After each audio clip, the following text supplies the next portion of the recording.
let's see if both channels are streaming. I'm trying to do yeah, I'm trying to do, let's see, a stream on both YouTube and Twitch at the same time. Something that I think I did in the past, actually. Anyway, let's see. Alright, and this should be the global chat here. Yeah, right here. That should be the global chat. Nice, it works. I see stream elements in Wisebot already. Nice. How do I hide the... I don't know how to hide the stream preview. Oh, whatever.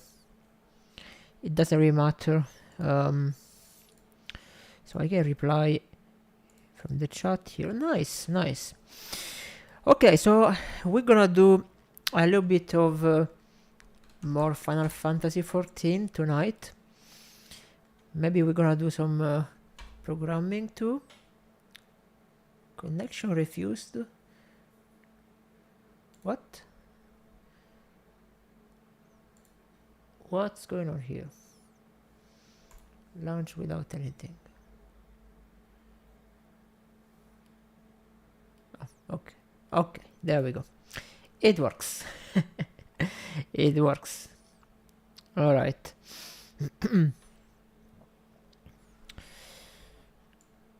Okay, so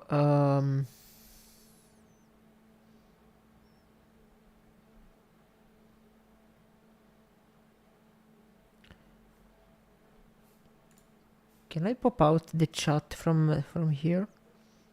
Like embed, launch chat. Oh yeah, I can. Nice.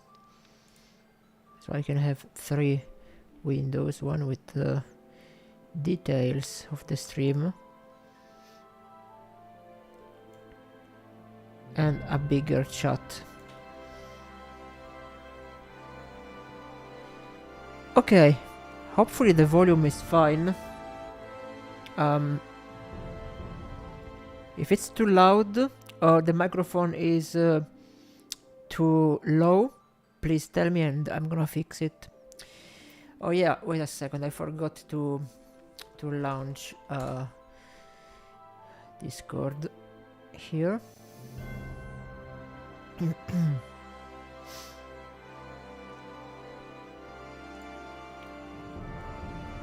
Streaming mode, yeah, of course. For some reason the streamer mode doesn't turn on automatically. I don't know why.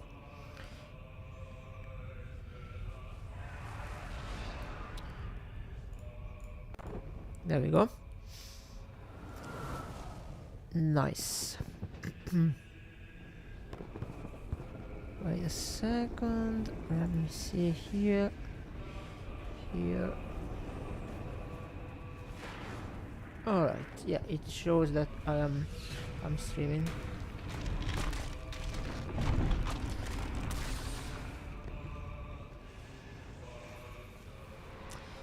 Okay. Let's go. Let's continue the main quest. And hopefully we're gonna level some classes too. Damn. Players in queue 31, are you kidding me? Really? That's a lot. Hopefully we don't have to wait all of them. Usually it's it takes just like a couple of minutes and then it's gonna be fine. It's gonna be fine. Yeah. So right now the last class I used today was the pugilist and I'm level 25 as pugilist. Now I'm gonna give you guys a little tour of my classes. So basically here gladiator level 14, then the warrior is level 50, samurai 50 as well. The bard is the one I played the most and it's currently 53. Pugilist and rogue are 25, 24. And then I have the casters, which are 14, 16, and the blue mage, which we unlocked yesterday during the stream, it's only level 1. Yeah, and about the jobs, I really didn't do much. Level 9 as fisher, it's kind of boring. I don't like fishing. I never like fishing in any game, pretty much. A culinarian, which is basically cooking, it's 13. It's almost 14. And then I don't have any of the other ones. So, yeah, whatever. As the blue mage, by the way, I have no idea how to use it. Because I supposedly have the soul shard that weird guy gave me, but I don't know how to use it. Unlike other soul crystals, the surface of this multi-aspected stone has yet to be carved with the record of past deeds. You see, these ones, they show the class, like Marauder, Archer, Samurai. This one only shows blue. And the fuck am I supposed to equip? Because really, I have no item here that... Oh, here it is, the Rainmaker. Damn, found it.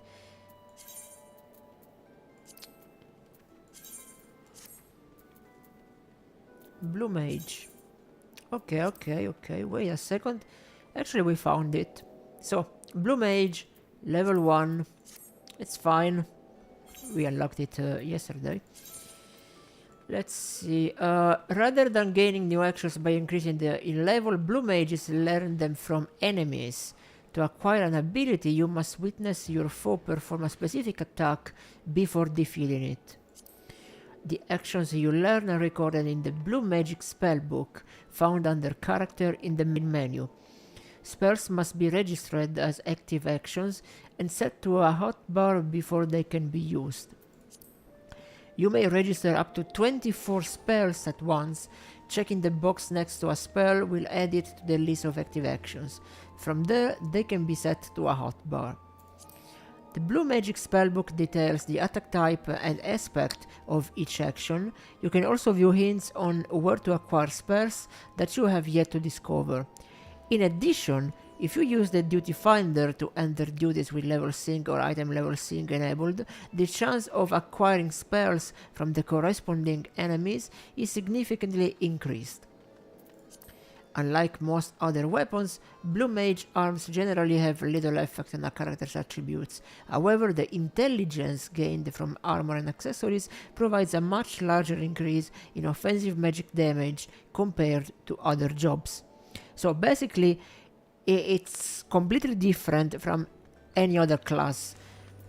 So instead of getting the skills by leveling up, like we normally do, we learn them from the enemies. So we see an enemy is doing a specific spell and we supposedly learn it, and they get added here in the Blue Magic Spellbook. So right now I only have the water cannon, which is the one that the Kraken used during that cutscene yesterday when we unlocked the Blue Mage. So, I wanna try it out. Let's go to a low level like here. Now, one thing that would be useful is if they showed the levels for the areas when you hover, like for example, middle and oceano, and then you hover here to teleport. It would be nice if there was like level 1-10 or something, like showing the range of what level mobs you find in that area. That would be nice. That will be pretty nice. Anyways, we don't need this. We have to rearrange everything as usual. And the companion, someone goes here. Mount goes here, here. There we go. Alright. That should be low level, yeah, level 5, yeah, that's low level stuff. Actually not set to active. Oh yeah, right. We have to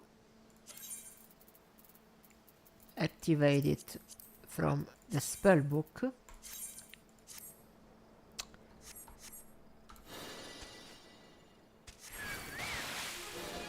Water cannon.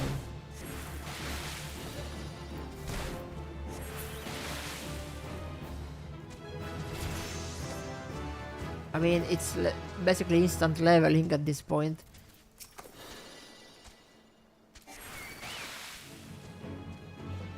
Let's see. Does he do something? No. They are too low level that I don't think they do any spells we can learn these tiny things.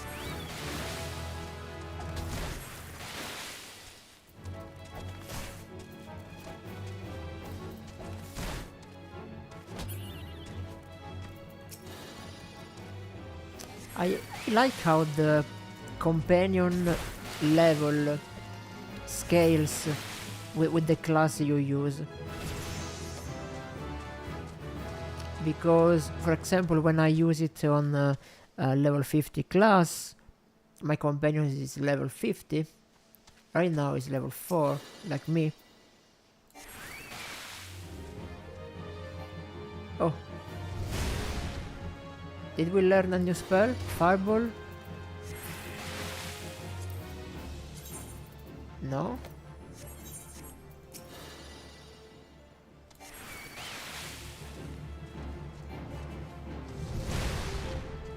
How do I learn it?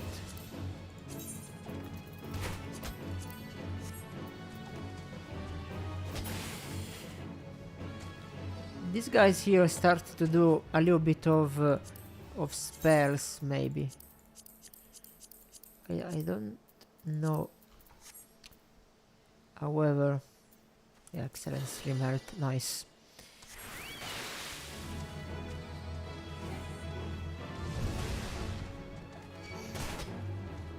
Please show me your moves. Oh, damn. Zampalesta is too powerful.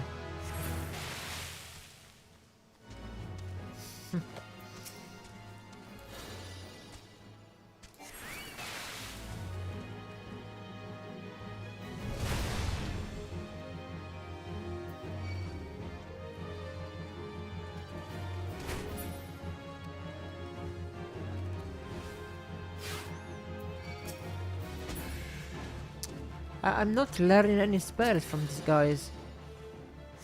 I'm not sure how it works.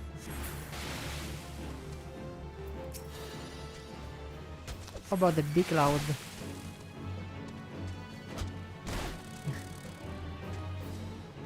I mean, they're just bees. This guy here is level 70 and is way too high for this class right now. So we're just gonna skip ahead. Do I have some better gear? Yep, leveling up, I get better gear, but basically. I mean, I can equip gear for higher level.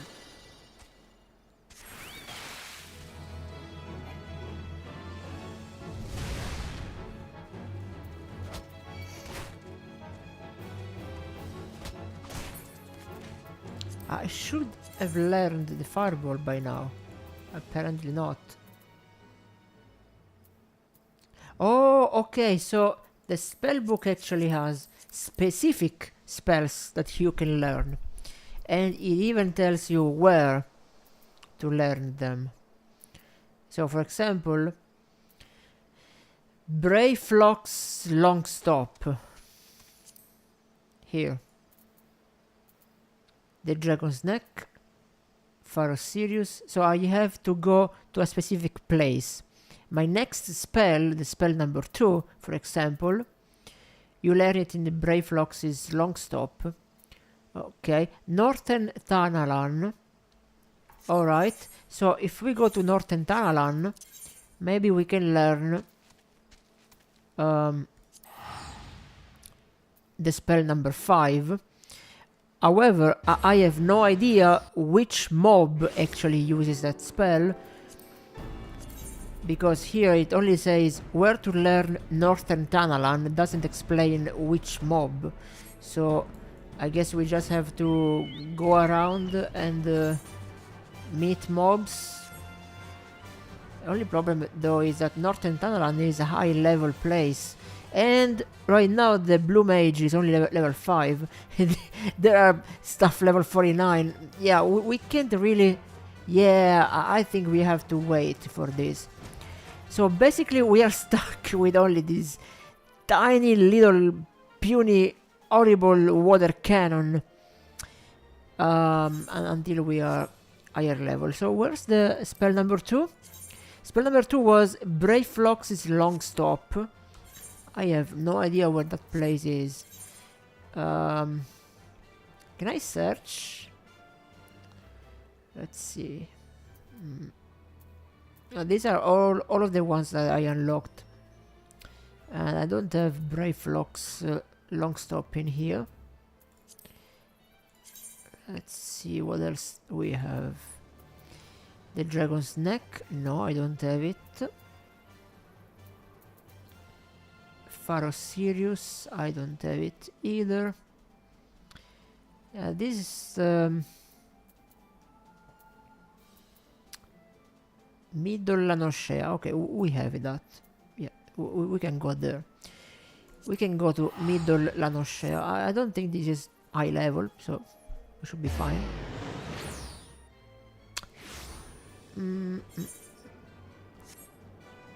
Okay, so we're supposed to learn the spell number 4 here, and that's basically where we were before. So only problem is, what mob does that spell?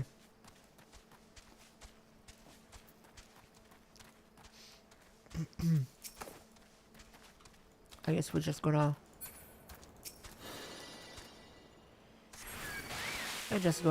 level up a little bit for now.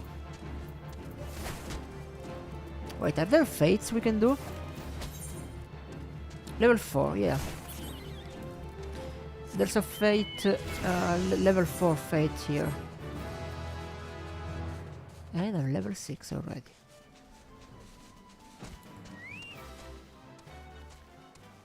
Fate level 4 over there. There we go. Level 2. What the hell?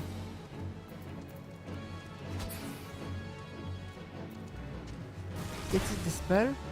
No.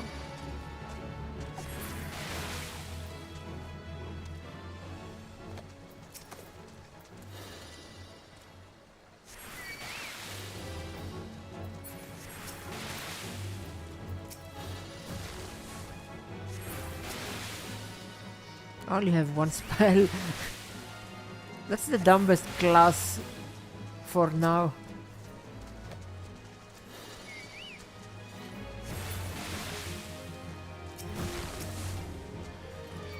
Okay, come on. This should give me a little EXP boost, I guess.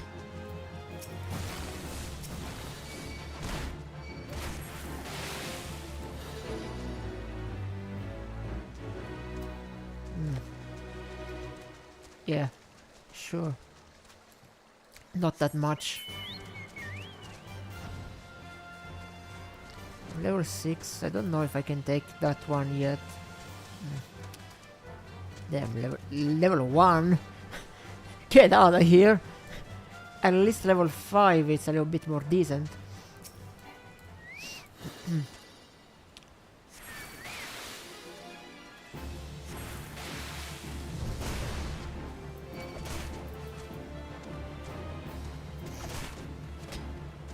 I don't know why, but I think that Fireball could have been the spell, but I'm not learning it.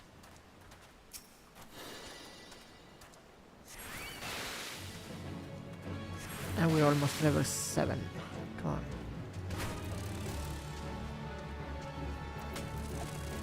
Level 7.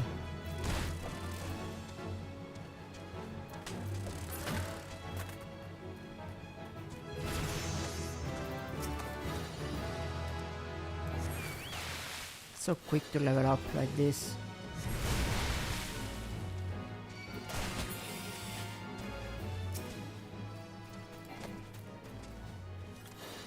With only one spell, I can't really do dungeons with this class.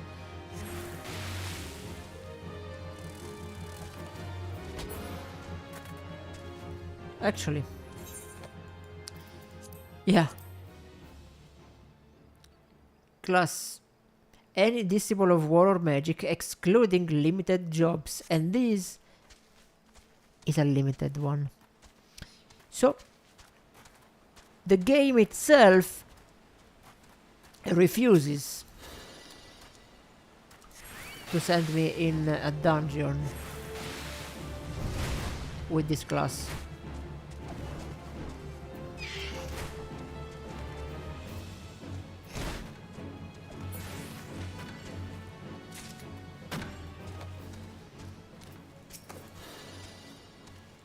So it's level 6.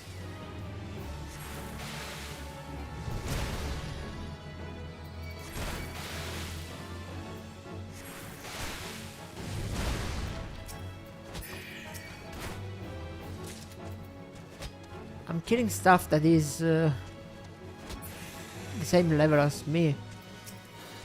Because this one I think is too big. I mean, I can try, but...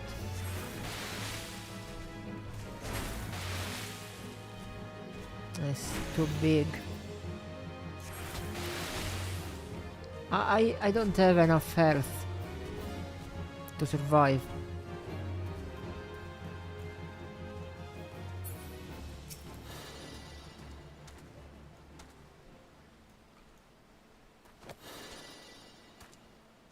I have to grind a little bit more.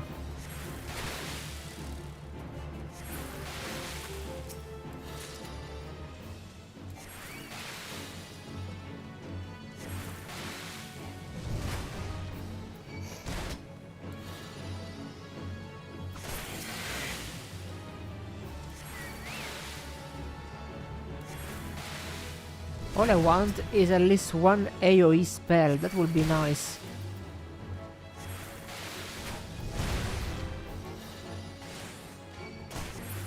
Because I don't feel like I have much crowd control right now. You know what I mean?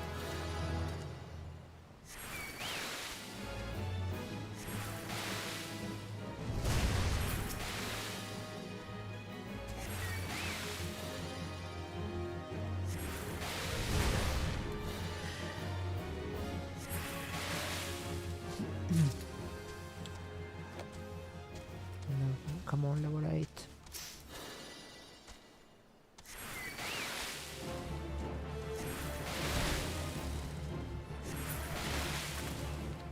Nice.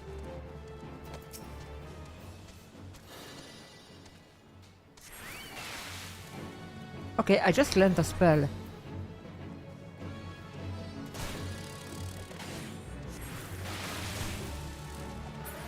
There we go.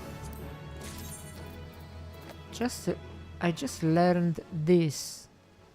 Lowers target's physical damage dealt by 5% and magic damage dealt by 10%. Is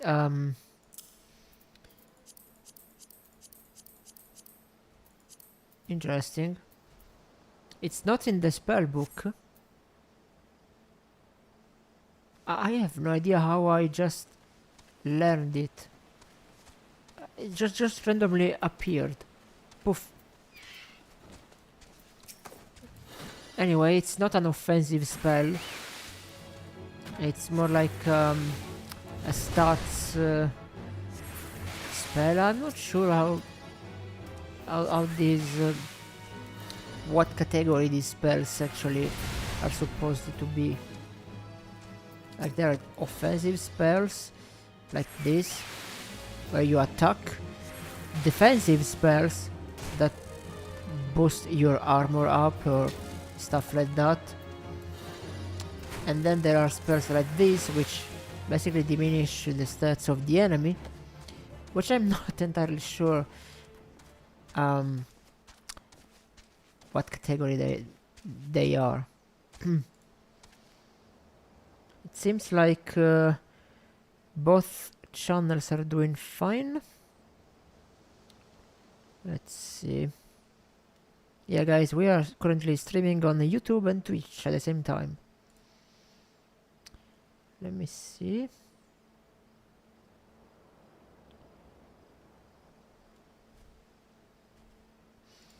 Okay. Doesn't show the viewer count for YouTube for some reason. That's weird. That's weird. Anyway. Doesn't matter. I don't care. I really don't care about the viewer counter anymore. It's been almost 15 years. No, wait. I started in 2014. It's been 12 years. Yeah, 12 years since I do this. I started doing this. And I still have these low numbers. I stopped even caring about the viewer count. And I do it because I just love streaming. It's great, it's fun, and when there are people, it's even better. But yeah, what can I say? That's how it is. Anyway, we'll continue to level this up, at least a couple of more levels. Then I should queue up for this trial, Lord of the World, the World Eater, I think it's called. Let me see. Here. Yeah, the World Eater. It requires level 15 and an average item level of 60. So right now I have the Warrior and the Samurai. These two can queue up for this trial. So we're gonna do that later. Right now I just wanna level this up a little bit more. At least, I don't know, at least level 12, so I can take this Gobo down. I think this one is level 12, if I'm not mistaken. Yeah, that one is level 12. So just a couple more levels. Right now I'm level 9, so maybe at level 10. That's the thing. Earlier I almost died because I attacked this one thinking that it was level 12 because I didn't read, and it's level 17. So if we go over there and attack that one, which is level 12, this one should be fine because it's only 3 levels above me. I mean, I basically can be level 10 by now. Just do this 1 and 2 and I should be level 10 now. So only 2 levels above me shouldn't hurt that much, right?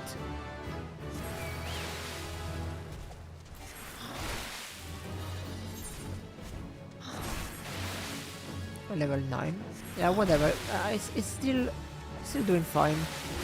Level 12. Nice. Whoa. 777 EXP. That actually gave me quite a little bit of experience boosted down there. Nice. Are there more? Yes.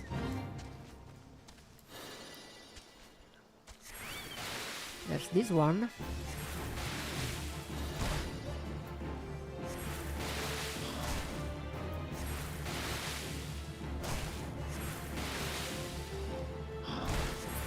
Easy.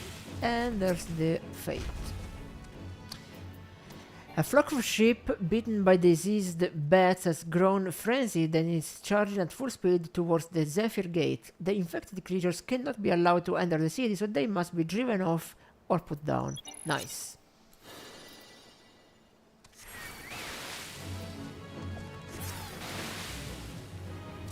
It's clobbering time! Like good old Duke Nukem will say.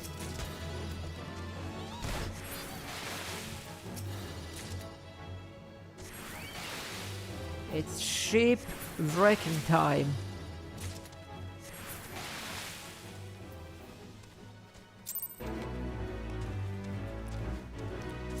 Na na na na na na na na na. Level 12 Gobu, because why not?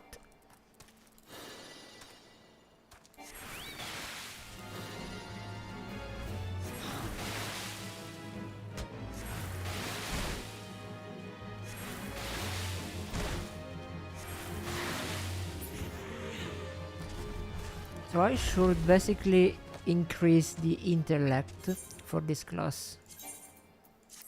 I currently have the best I could wear. Another level 12 Gobu over there. And it's gonna go down like crazy.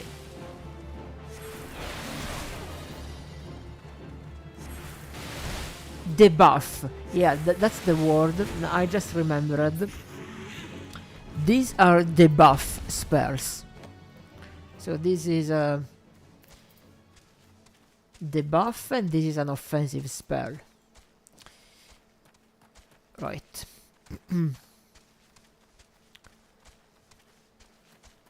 Right, and left. Over there, another one. And this one should put me at level 10. I should level up with this one. I have a really good feeling about this.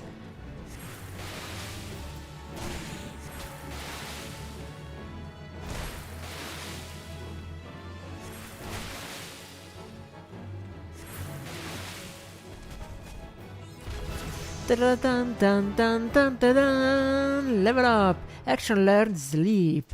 Another debuff. Puts target and all nearby enemies to sleep. All nearby enemies?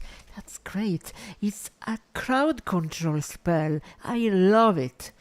Thank you, game. Thank you so much. I'm gonna put it right here. Shift 1. Yeah.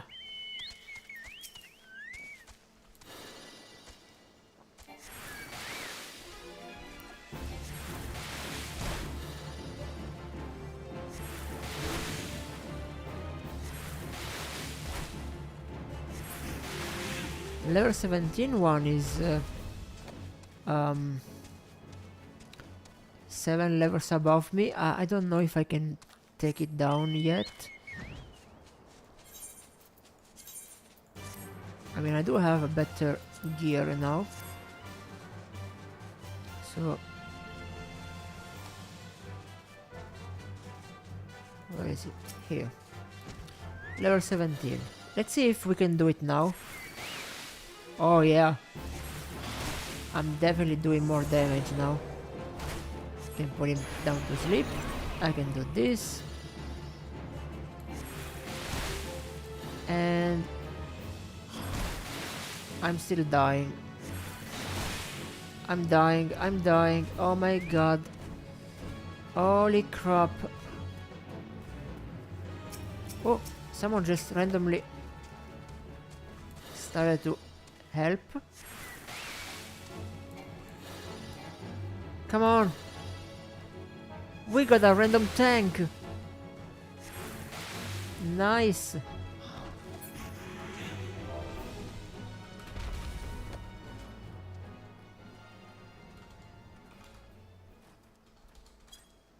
Thanks for tanking.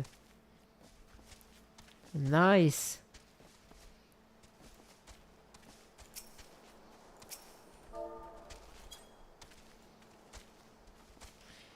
Alright, that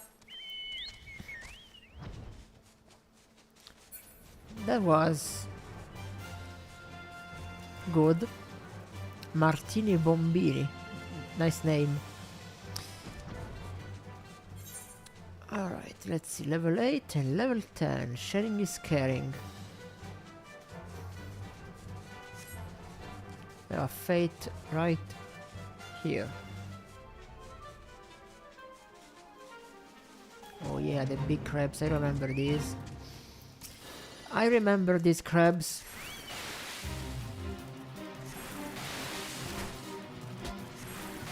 Megalo crab. More like Megalovania.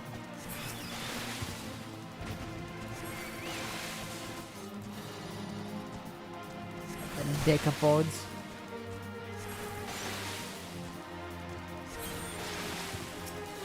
Doesn't even have the time to do the attack, so it's totally safe to stay in the cone. Because they die quickly.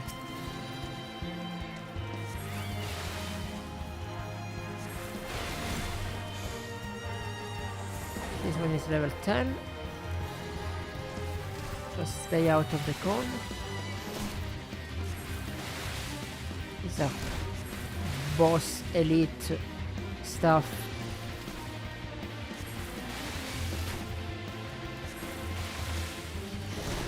I mean, as long as I stay outside of the cone, I should be fine. Right? Outside.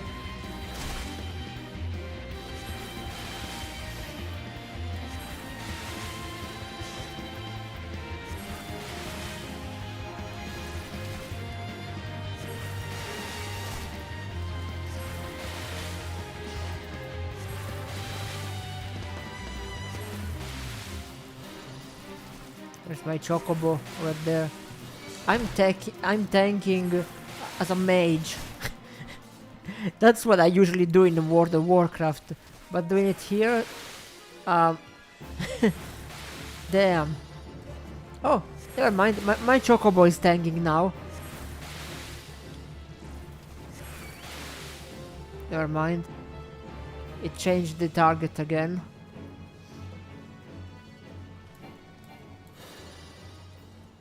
No. No. He healed up. Let's get out of here. Let's do this.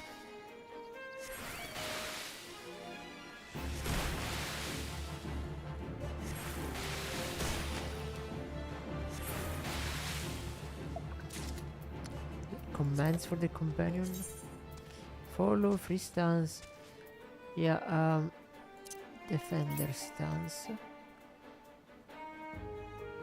Companion skill level is too low. What level should it be then? Attacker stance? Healer stance?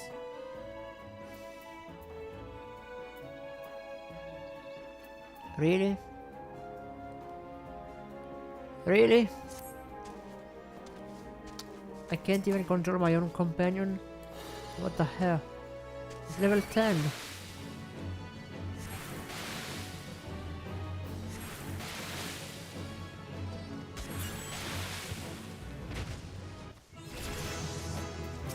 And we're now level 11.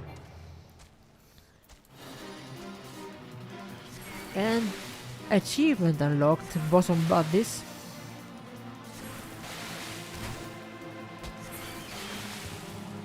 Whatever that means.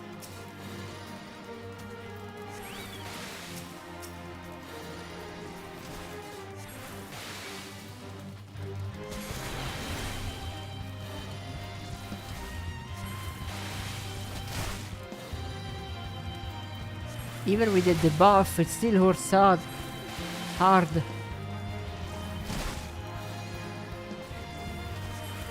I think someone is trying to help again, which is nice. If only they could get some aggro. Come on, please. Just tank.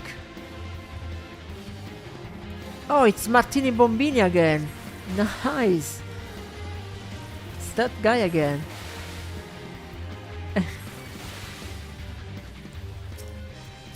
I think we just met the local the local tank.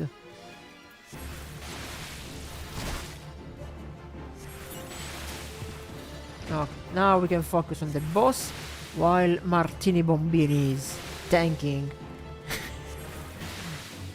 What a name for a tank. Damn.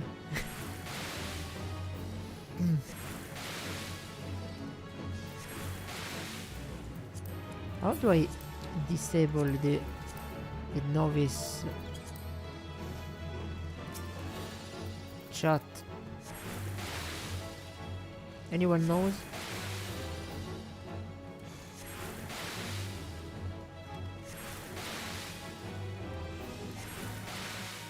Come on. We're gonna take him down. Just me with my single spell and Martini Bombini tanking like a tank.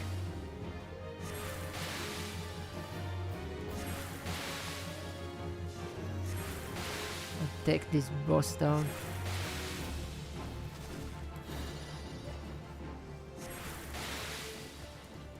Sharing is caring.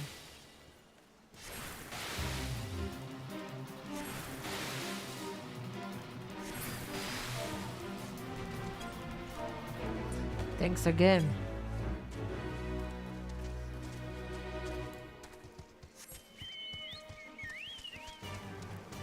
He must be the local tank. And that's the second time we got saved by yeah, level 11. Should not be too bad.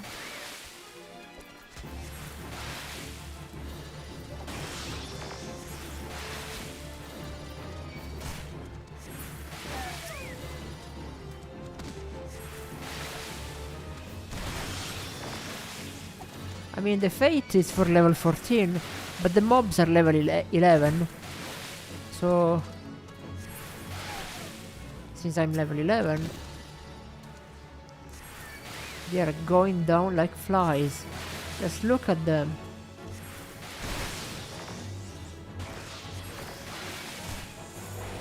I can use this, so I can put the other one asleep while I focus on just one of them. That's neat. See? I can do this. The other one sleeps. It's like the polymorph in World of Warcraft. So we can focus on one at a time. Not sure how long the effect lasts. 30 seconds. Yeah, you can sleep some more.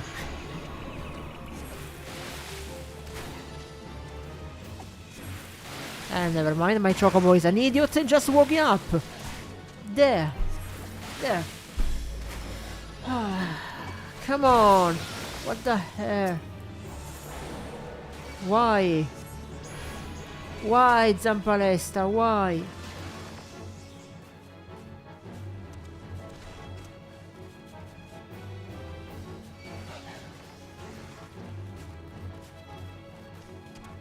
I must recover some health.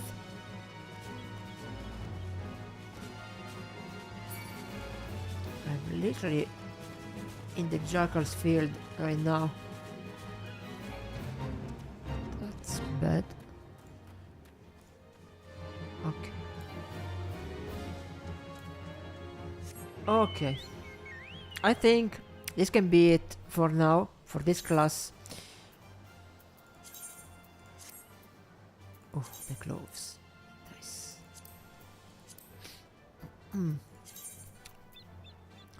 We're just gonna go samurai and queue up for this.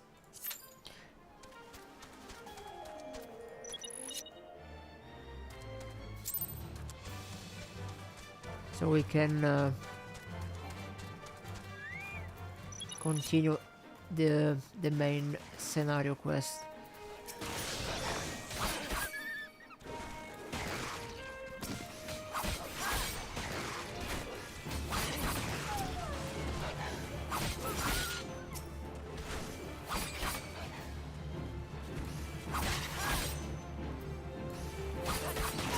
How quickly they die. That's more like it.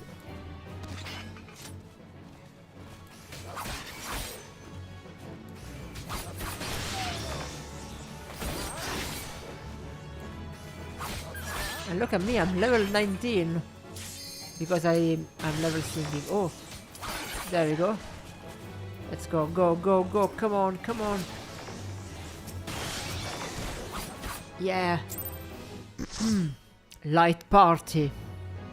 You sure about that? Full party. That's more like it.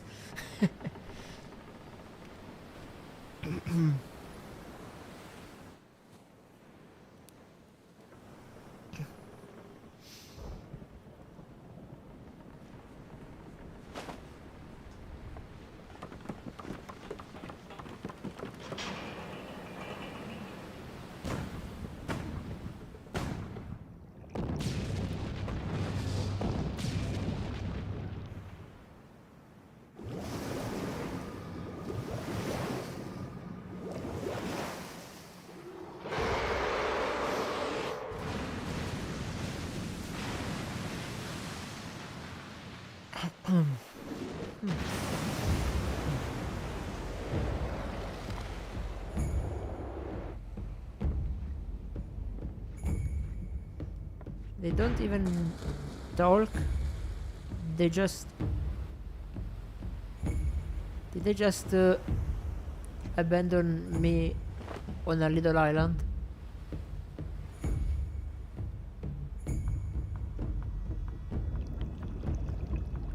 I mean... The crew just left me alone.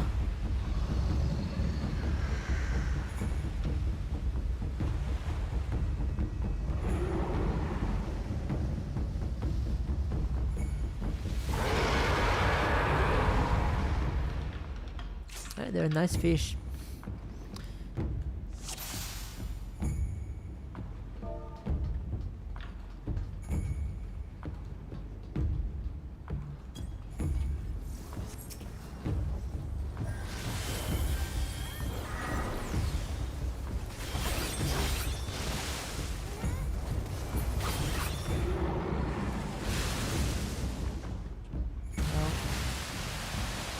I have no idea how this boss works, so great.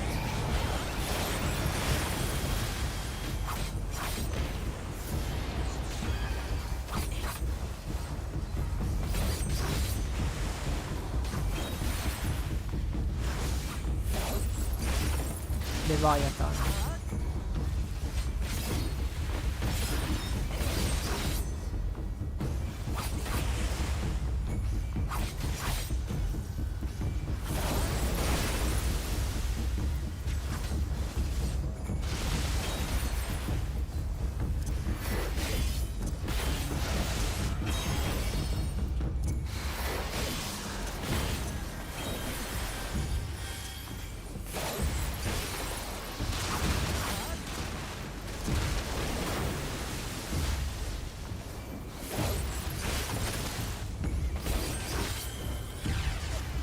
Just gonna use single target spells because it doesn't have sense to use AoE attacks here.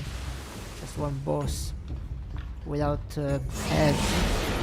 Oh, he's here now.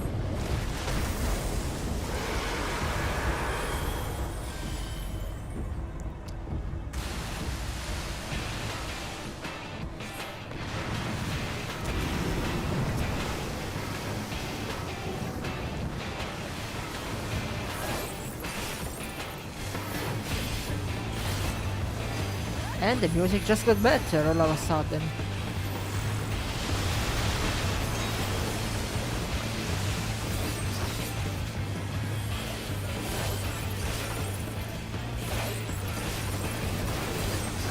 Shouldn't take too long.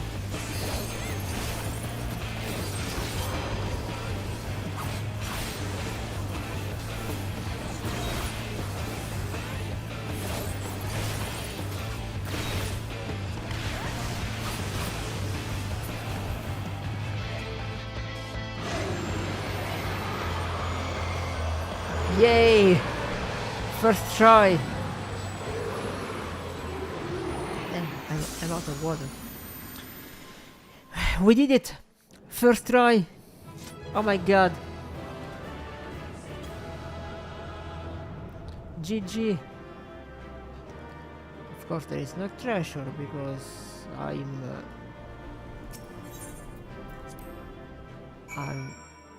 dumb.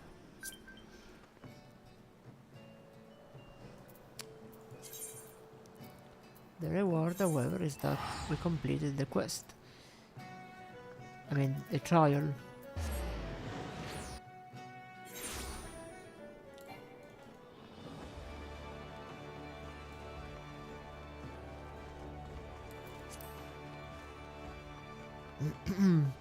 Come on, guys! It's almost time to do some voice acting.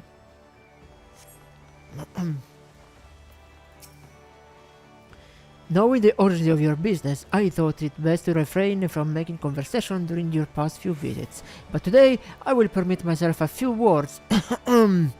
I feel truly privileged to have had the honor of admitting a hero such as you. You are an inspiration to us all, sir, and on that note, the Admiral awaits you in the command room. Wink. Okay. The Admiral is here.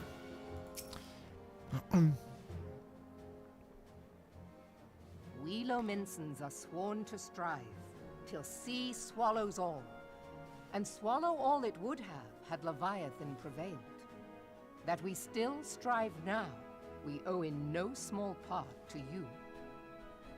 Not for the first time, you have delivered Limsa Lominsa from the wrath of a primal.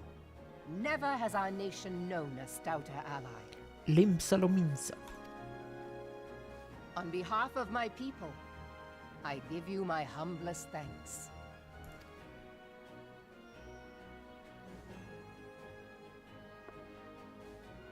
'Tis meet that I give thanks to old Mistbeard, too, for his fine solution. Whatever else he may have been, 'tis clear he was a resourceful soul. Would that I had a man like him in my service.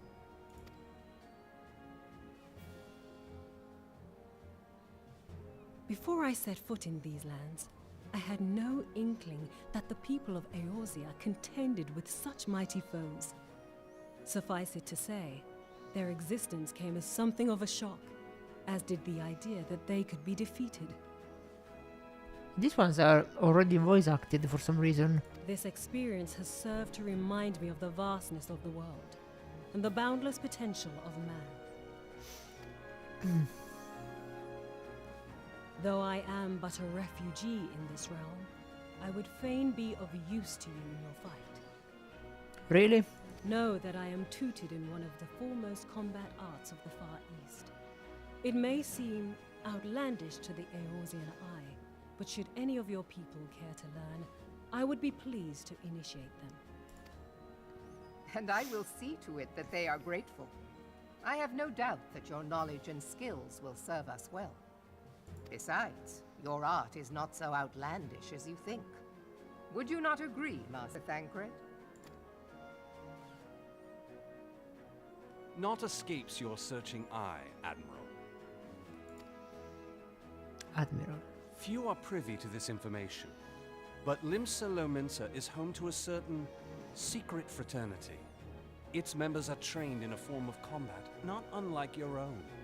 By my judgment, it should not be beyond such individuals to adapt to the techniques I witnessed you employing with such admirable deftness. I am heartened to hear this. I too noted a kinship between your style and mine own, though it seemed to me that you fought differently in the beginning. Do you say? I suppose I did. What can I say? I'm a man of many talents. Though you may labor to believe it, Thancred was once something of a scoundrel who fraternized with the criminal class in these parts. Yestola! You jest, of course. But for a chance encounter with Alphino's grandsire, he might never have left Limsa Lominsa, or received an education in Sharlayan, or taken up his post in Uldar, which is where he trained in the blade, lest you wonder. There we go. Text out advantage. Advance. It's too slow anyway. So I just click. Ophelia, please! It would seem there is more to you than meets the eye, Master Thancred.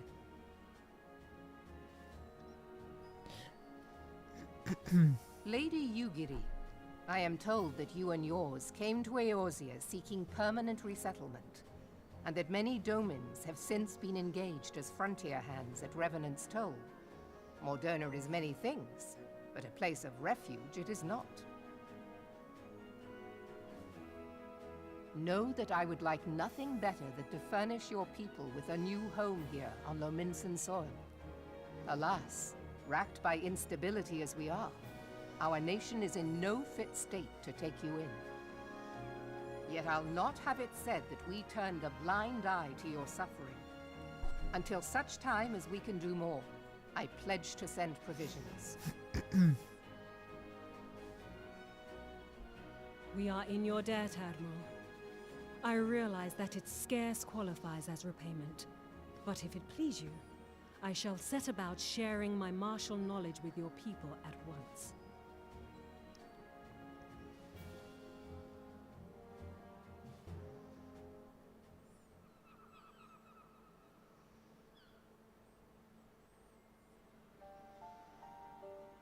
You wished a word in private.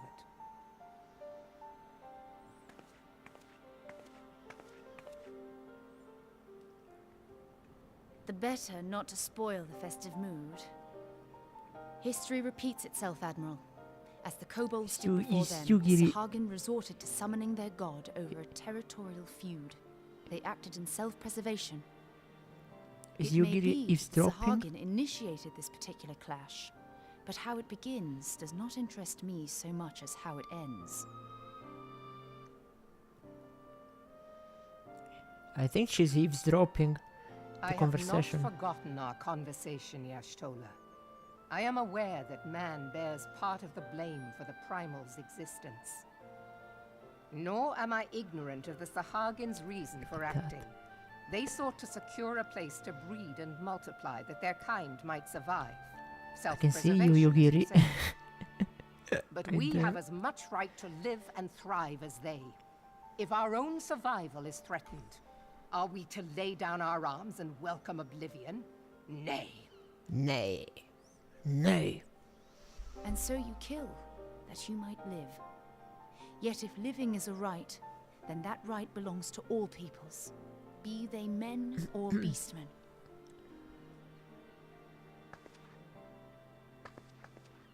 I'll not deny your reasoning. But when a storm gathers, it falls to me to see my people safely through it. That is my duty, and I shall do it.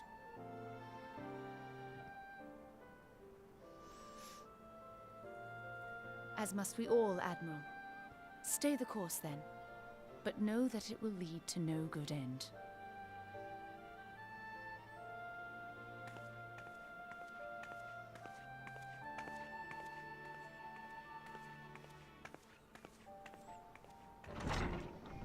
She didn't even care that... Man has ever put himself first and foremost. To justify his actions, he clads himself in the armor of righteousness, though it be a fancy of his own making. In this, mayhap the Garleans and we Domans are not so different.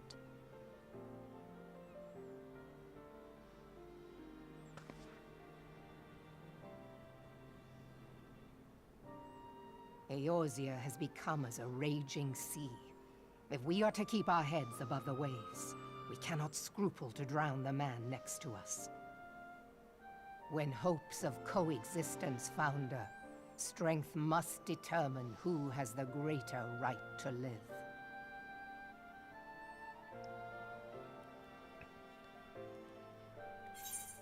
Oh, we can finally play. Damn, that was a long cutscene.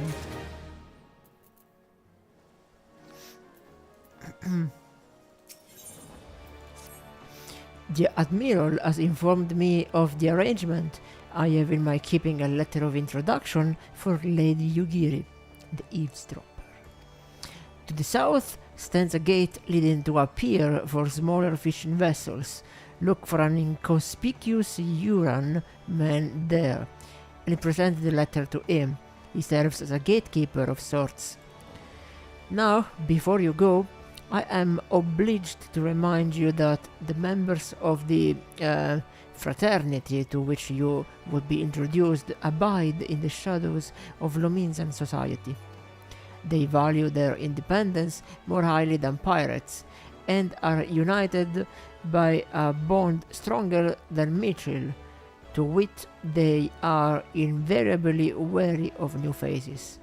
Though it be penned by the Admiral herself, mere words on parchment will get you only so far into their confidence. You must work for every ounce of trust they place in you. But here is the letter. Go to the aforementioned place and show it to the aforementioned man. And good luck.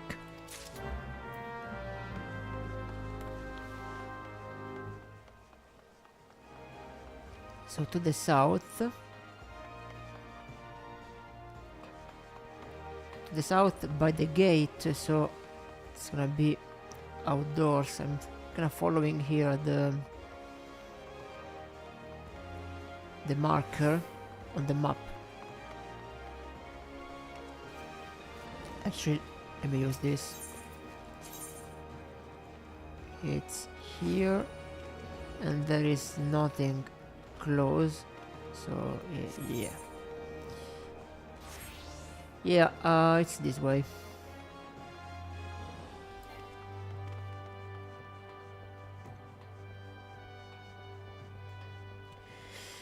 Down.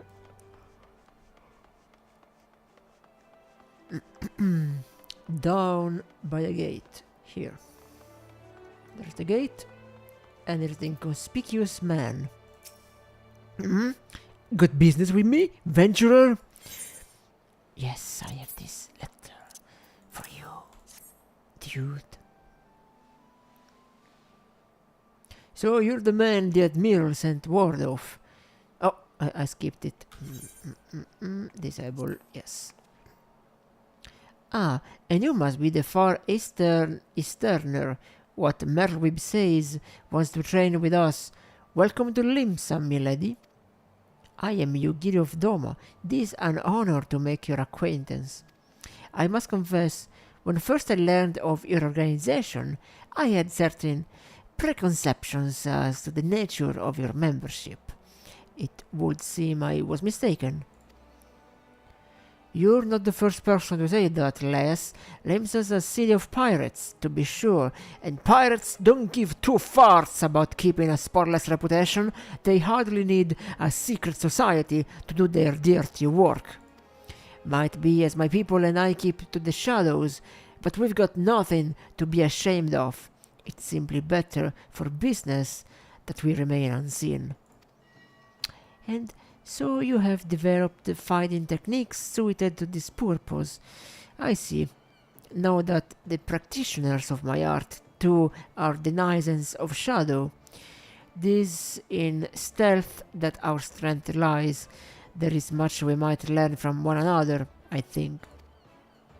Then, what in the seven hells are we waiting for? If you come with us, you agree of do what's it, we can get acquaintance in more private surrounds. That didn't come out right, did it?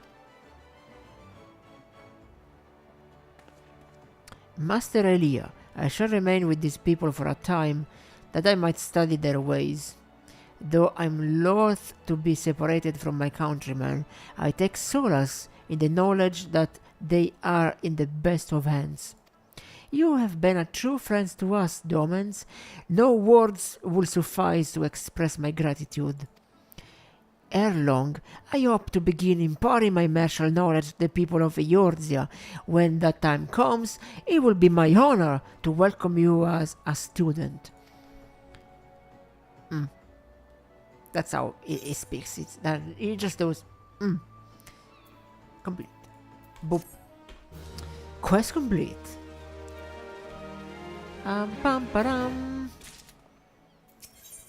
Alright.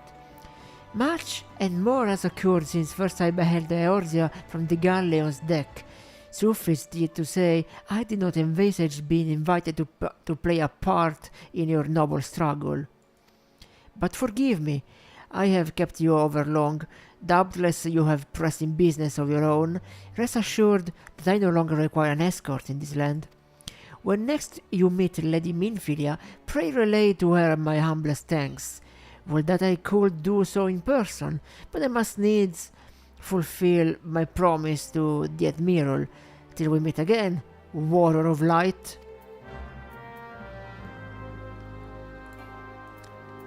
Warrior of the Light, through the Maelstrom. Let's go.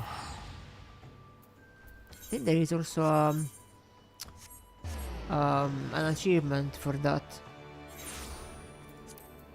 Let me see.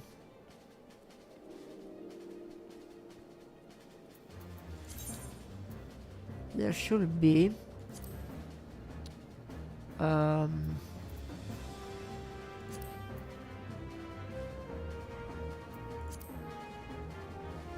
never mind, I can find it. Yeah, whatever.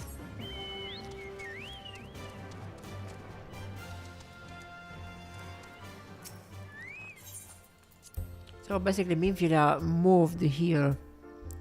She's not in the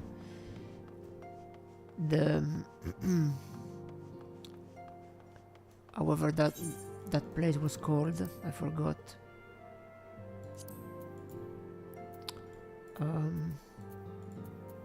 Here. The Waking Sands. Now she lives here.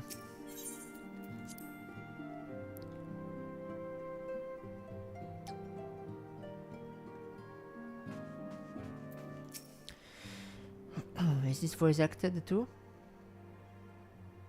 I have been reflecting upon the events which took place during our visit to Vilbrand. If you have a moment, I would share my conclusions with you. Please, bear with me. When the Sahagin Elder summoned Leviathan, he employed the power we have come to know as the Echo.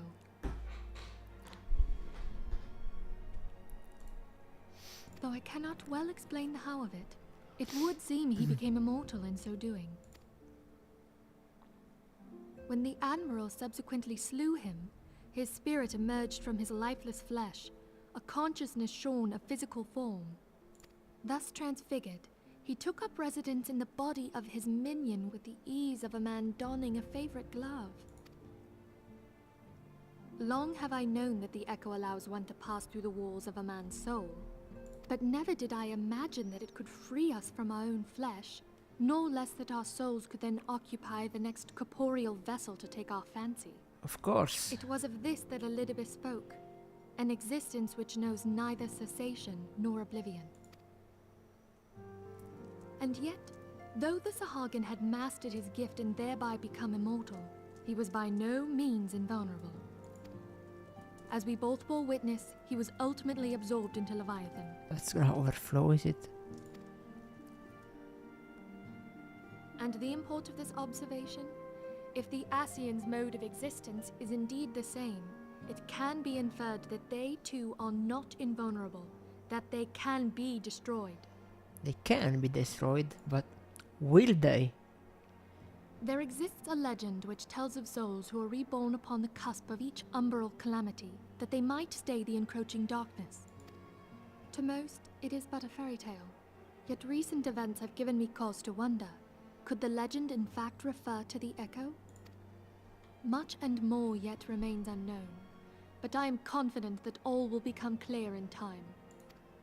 For the present, however, what matters is that the key to defeating the Ascians may at last be within sight. With Urianger's aid, it is my hope that I shall fathom this matter ere long.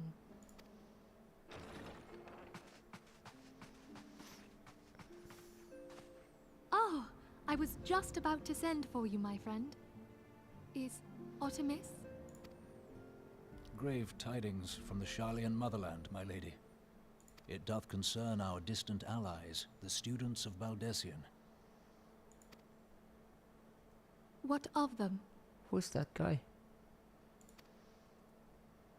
My lady, the Isle of Val, which for many years hath been the Order's home, is no more. No more? Whatever do you mean? I relate only that which hath been conveyed unto me by our agents. An etheric wave of the highest magnitude was recorded in the region. Soon thereafter, 'twas observed that the isle had ceased to be. Was destroyed. 'Tis postulated that a magic was evoked, like in power to Ultima. 12 preserve.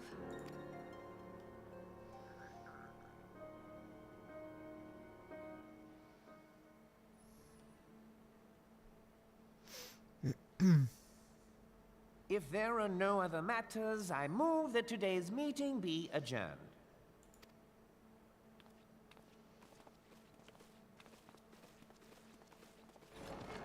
Nice mustache. Tiny guy.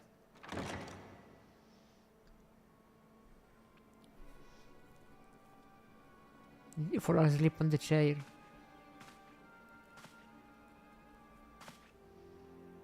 It is done, my lord.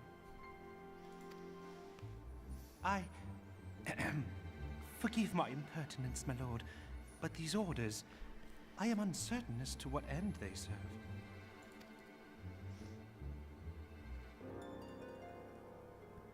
Revolution.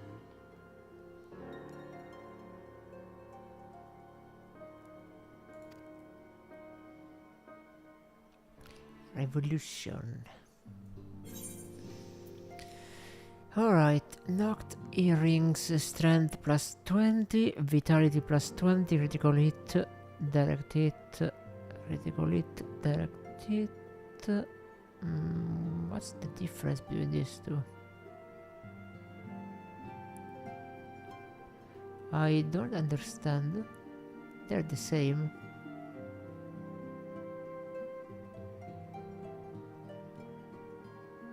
So, strength plus 20, vitality plus 20, critical hit 21, direct hit rate 15.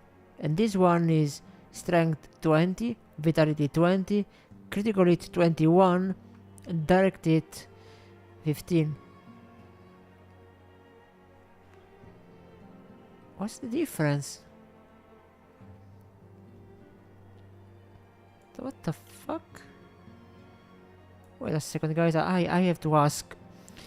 I have to ask on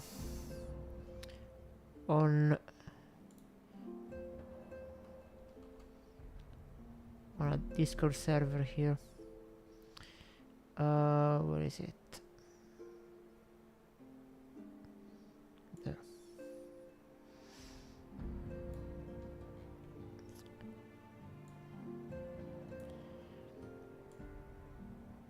Come on.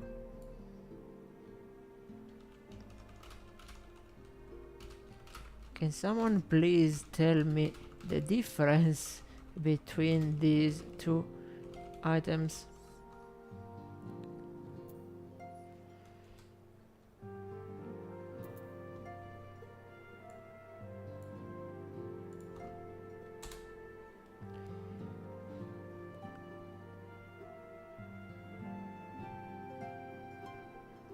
They look exactly the same to me.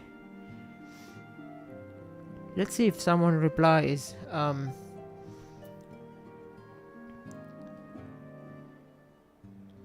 mean, there is a difference with the third one, because it says direct hit rate 21 and critical hit 15. So basically they inverted critical hit and direct hit rate. But these ones, they look exactly the same. What the fuck? What am I looking at? They look the same. And then we have this 500 gil. Man, I mean, I'm getting already 7,000 gil just for completing the quest. Why do I need? They are 2, so basically 1,000 gil. I mean, it's always nice to have more gil, of course, as any other game with currencies. But I don't know. I just want to know the difference between these two. Anyway, I think I need more. Wait, let me see. Let me check the attributes. Critical hit affects the amount of physical and magic damage dealt.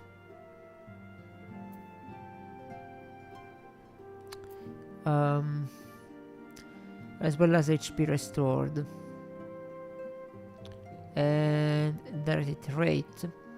The rate at which your physical and magic attacks land direct hit, dealing slightly more damage than normal hits. Okay. And then we have, of course, strength, which increases the damage. Already seen this. We've already seen this.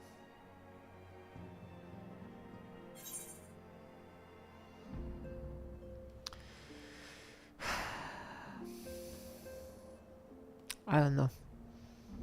I think crits are whatever. Yeah, I'm just gonna go with this one. So we get more direct hit rate. Screw that. Yeah. Anyway, whatever. I mean, I can't even equip it. Maybe the warrior can. Yes. There it is.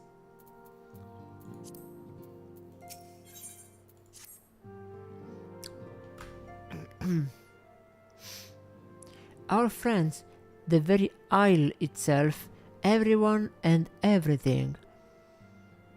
No, it avails us not to speculate. Urianger will send word if there are any developments. Until such time as it does, we must remain firmly focused on that which is within our power to change. With that in mind, I will speak of a different matter, one closer to home. It concerns etheric fluctuations, which we had previously attributed to good King Mogul Mog 12th, which we killed yesterday with that weird cool music. That the king is no more is a blessing for which we have you to thank. Exactly. Yet all is not well in the 12th wood. Our latest readings reveal an ongoing etheric disturbance of considerable magnitude. They may even suggest the presence of a primal. Needless to say, the mere possibility warrants immediate investigation, and I would have you...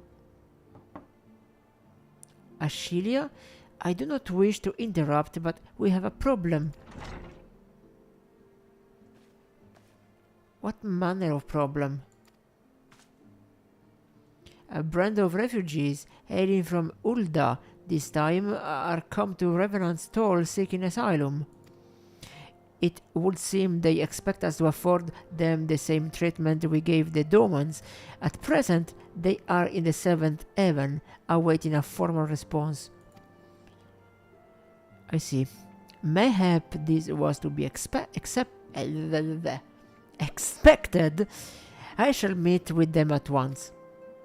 Ashelia, you know full well we haven't the resources to accommodate many more people. Consider that what will happen if you do this.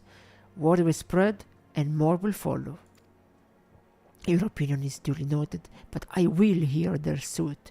And my name is not Ashelia, it's Minfilia.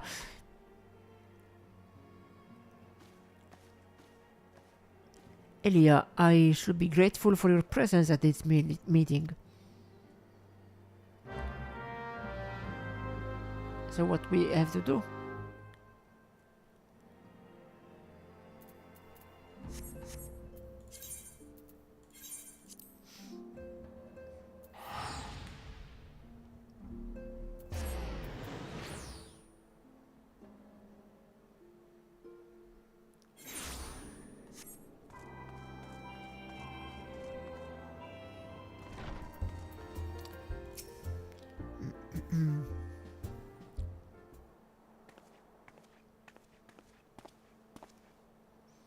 I apologize for keeping you waiting. My name is Minfilia, and I lead the Scions of the Seventh Dawn. 12 be praised, it is you. We're ready and willing to work same as the Domans. Just give us a task, and we'll see it done. Pray calm yourselves. I appreciate your enthusiasm, but I know not of your situation. Beg your pardon, antecedent. I ain't so good with words. We've been living off the scraps of Ulda for years now, trying to piece together a life to replace the one what got took. They say there's work, but there's not for an honest man. Not as wouldn't soul his soul sooner than his palms any road. The flames do what they can for us, of course, but it ain't near enough. And it's only getting worse. When the calamity brought us to our knees, those rich bastards in the city didn't help us up. They climbed on our backs. I don't pretend to be clever, but even I can see what's coming. I knew we had to run. The only question was where, and then it came to me. Oh yeah, Revenant stole! I mean, you took the foreigners in, didn't you? So you surely do the same for us. I fear the situation is rather more complicated. While it is true that we accepted the Domain's petition for aid, that decision was the product of extraordinary circumstances. I sympathize deeply with your plight, but pray understand that it is not possible for an organization of our means to aid all who have been affected by the calamity. And so, it is with great regret that I must deny your request. But with nowhere else to go, you're turning your back on us? If I might have a word... Tataru? Is Odamis? Yeah, his nose is amiss. What's that? The son of Voldemort? I'll tidings from Ulda, my lady. Alfinod has been wounded. What? How? Is it serious? I cannot say for certain, but I fear it might be. According to the flames, the refugees started a riot. They went wild, apparently, lashing out at any and everyone. That can't be right. Why would they? They must have been provoked. The demonstration was meant to be peaceful.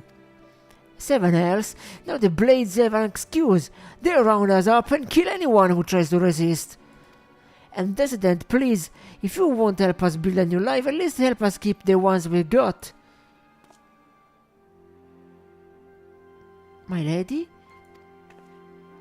We are not ones to stand idly by and watch innocents suffer. However, until we know more of the circumstances around this riot, I am not certain what aid, if any, we can provide. If the authorities determine that the refugees attacked without provocation, then those responsible will have to answer for their actions. How can you be so blind? Find Alphinaud, and quickly. If he is in danger, or worse, I would have you and none other by his side. Thank you. Pray do not concern yourself with the matter we have discussed earlier. Ida and Papalimo will see to it. Alphinaud is being treated at the hourglass. Hurry, Elia!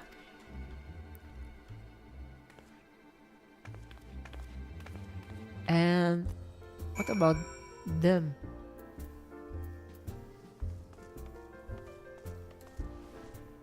Let's go to the hourglass. Quick.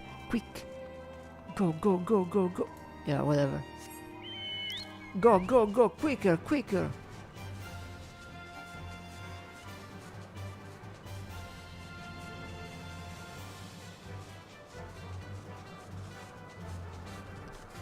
Oh my god, they're invisible walls.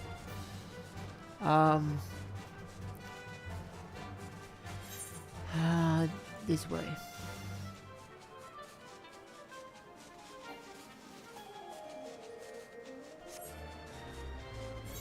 But we have to enter the castle. Yeah, here.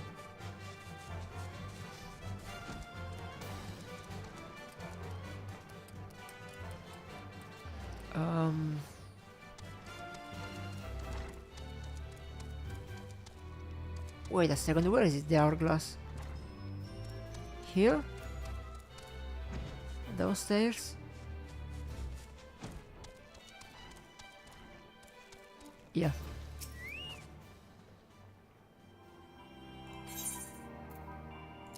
Oh, this was another quest. Never mind.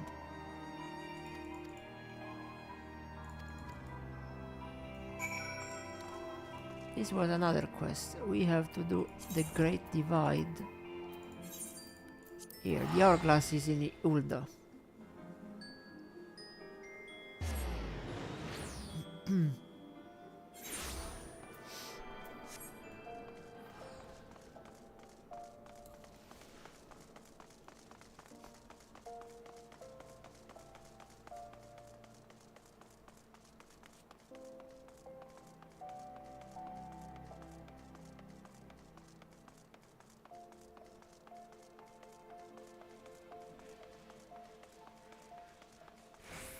The quicksand.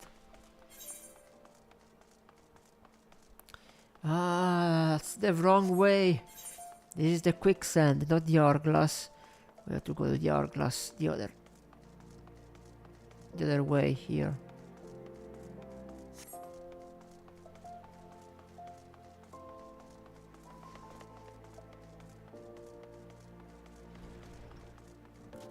It's the quicksand.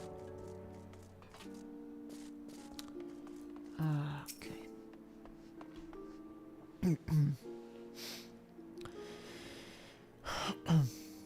Come, you must have gathered by now that Tataru is given to exaggeration. As you can see, I am quite well. Ulda, on the other hand, is not. This riot was anything but an isolated incident. There is a restlessness in the air. Tensions long simmering are at last threatening to boil over.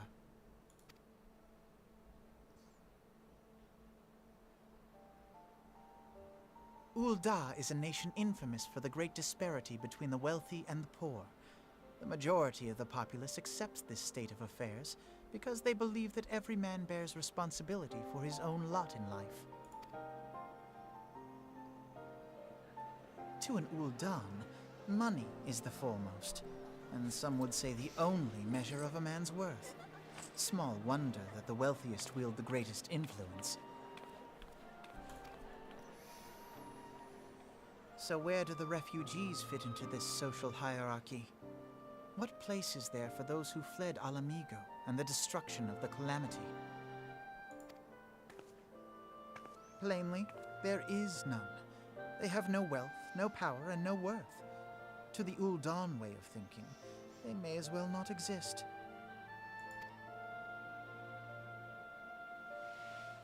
Choosing to ignore their existence, however, is patently not an option. General Rauban and the Sultana understand this, which is why they ordered the Immortal Flames to provide the refugees aid and succor. Yet none would dispute that the expenses incurred by this policy grow by the day, with no end in sight.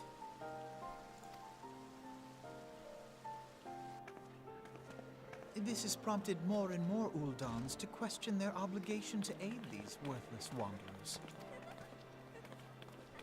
While more and more refugees have come to resent their treatment at the hands of the sneering citizenry.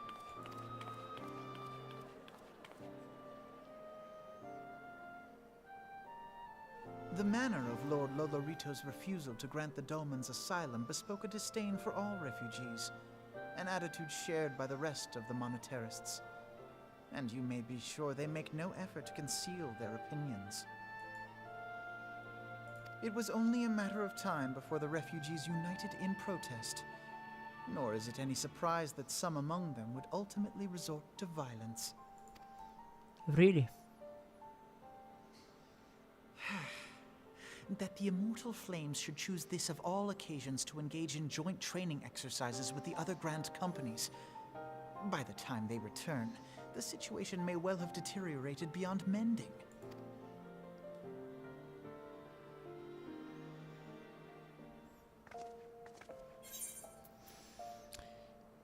Okay, let's see.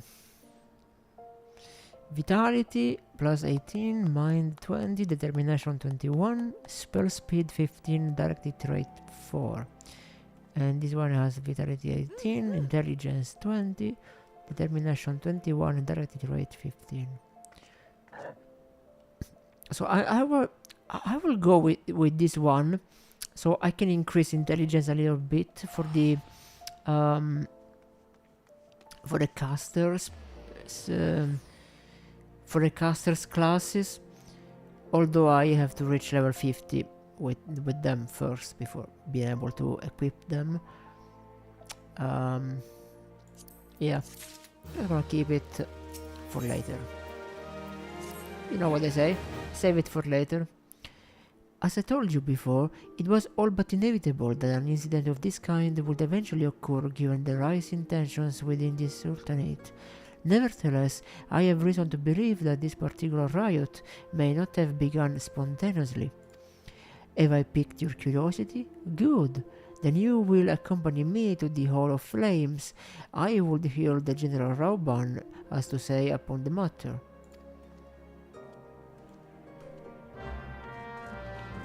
The Hall of Flames.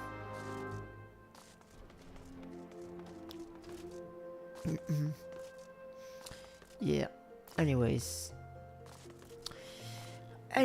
I wanted to do a little bit of programming tonight, something different, just to change a little bit. I'm gonna go get some water because I don't have any more water. So I'll be right back. I need to make a be right back scene. Yeah, I had one in the past, but since everything is new here, just gonna quickly make one. Let's see here, text. Be right back. I mean, this can do for now.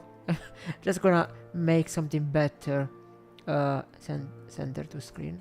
There we go. I'm gonna do something better in the future. Anyway, I'll be right back.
Okay.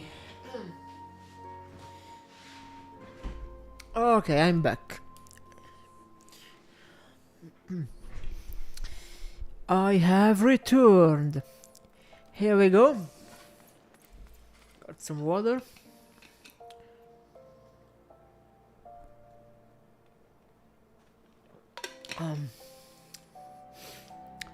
Okay, so let's do this little bit here. Let's see, what do I have here? There were 36, 20, 22, 22. Yeah.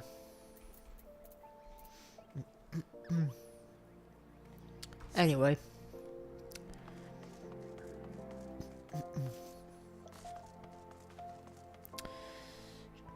Just gonna change the category of the stream very quickly. Let's see, channels, update titles, no, edit, category, we're gonna do gaming here, yes. For YouTube, gaming should be fine. Okay, and for Twitch, we're gonna select, oh no, art, yeah, it's a more generic category. Alright, we're gonna close this for now. We're gonna close this for now, and I think we're gonna do a little bit of programming just to do something different. Yeah, why not? So let me get my terminal here. Let's see, what should we program? I'm working on a couple of things lately. I started to study Rust because I think it's a great language. So basically, how do I define Rust so far for what I've learned? It's kind of like C, but a little bit easier and without a garbage collector. And the thing that I like the most, ciao, ben arrivato. Stiamo facendo un po' di coding. So, praticamente il linguaggio di programmazione che ho imparato di recente, che sto studiando, è Rust. E come dicevo, quello che mi piace di Rust soprattutto è intanto che non c'è il garbage collector di C o C++, e poi praticamente negli errori di compilazione ti dice esattamente qual è il problema. Cioè, più figo di così. Ora pensavo cosa possiamo programmare, cosa possiamo creare stasera. Ho messo una categoria un po' più generica. Dopo un'ora e mezza di Final Fantasy, cambiamo un po', facciamo qualcos'altro, come abbiamo messo anche nel titolo del resto. Anyway, Twitch, yeah, Twitch is more for Italians, and YouTube is more for, I guess, international.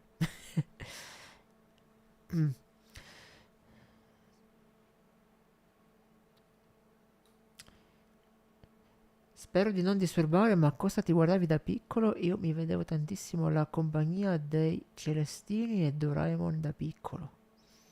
Allora, se devo dirla tutta, guardavo tantissimo la roba di Cartoon Network principalmente. Non so se ti ricordi i classici che c'erano negli anni 90, tipo Ed Eddie, Johnny Bravo, Dexter's Lab, Power Rangers anche. Ma soprattutto una delle serie che mi è piaciuta di più era Digimon. Sì, Digimon sicuramente è stata la prima serie che ho visto dall'inizio fino alla fine, da piccolo. Mi piaceva tantissimo, sì. Ai tempi, quando andavo ancora alle elementari, tipo Digimon quando lo facevano dopo pranzo più o meno, verso quell'ora lì. Io arrivavo da scuola, mi piantavo davanti alla TV, lasciavo perdere tutte cose. Digimon, un'ora di Digimon e poi dopo forse faccio i compiti. Bei tempi. Comunque, facciamo un bel progettino in Rust, dai. Allora, NeoVim, usiamo NeoVim perché siamo dei dev seri. Quindi andiamo su Rust, creiamo un... voglio fare qualcosa con iframe, quindi facciamo un programmino GUI. Niente di serio, giusto qualche scemenza, un po' per fare pratica anche. Creiamo un GUI, per ora chiamiamolo così. Ok. Però prima dobbiamo creare la cartella, perché se non creiamo la cartella, giustamente non possiamo fare niente. Poi dobbiamo creare la cartella source. Ok. E poi main.rs. Perfetto, eccoci qua. Allora, spero che si riesca a leggere. Prendiamo anche la documentazione perché sto ancora studiando Rust, quindi non sono ancora abbastanza pratico. Io invece avevo una sorellina che si fissava con Pretty Cure e Sailor Moon. Mannaggia a lei, perché dovevo vedere quei cartoni con lei per obbligo. Li conosco solo per nome, anche perché non era il mio genere di cartoni quello. Io ero più per roba, come ho detto prima, da Cartoon Network, oppure anche roba più classica, no? Tipo Disney, Looney Tunes, chiaramente, Tom e Jerry all'epoca, specialmente negli inizi degli anni 2000, fino agli anni 90. Mi ricordo che c'è stato un periodo che ogni sera su, mi pare, Rai 2 c'erano sempre i cartoni di Tom e Jerry. Allora, Rust documentation iframe, eccolo qua. Ok, allora, iframe, the eGuy framework crate. If you're planning to write an app for web or native and want to use eGuy for everything, then iframe is for you. To get started, see the examples. To learn how to set up iframe for web and native, go to Milk. Aspetta, ti ricordi pure Dragon Ball e Oliver Benji? Certo, beh, quelli erano classici.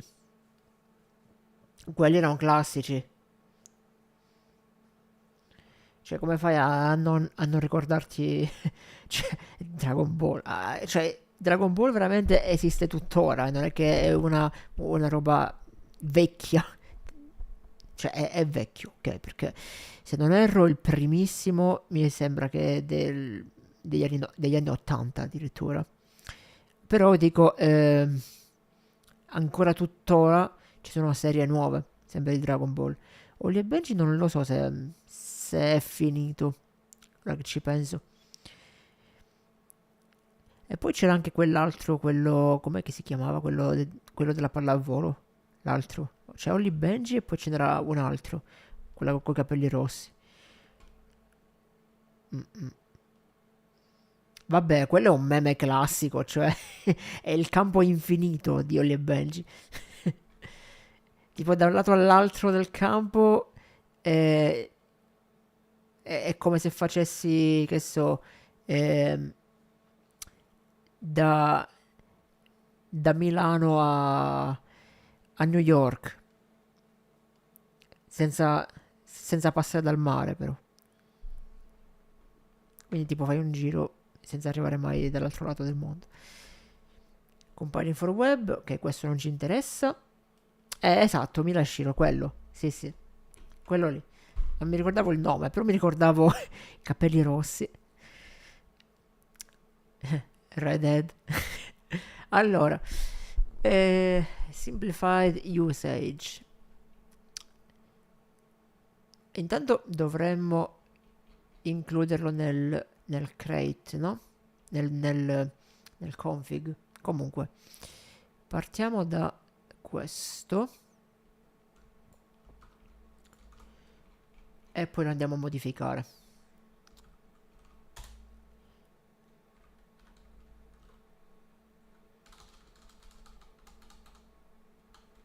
Ok, dobbiamo creare il config.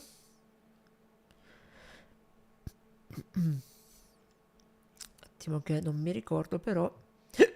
Ops, scusate. config.toml syntax.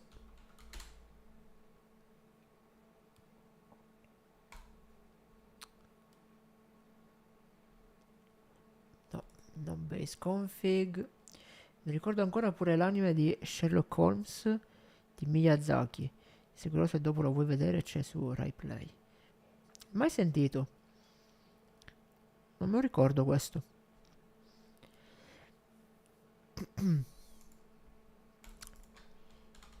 Considera che io sono cresciuto negli anni 90.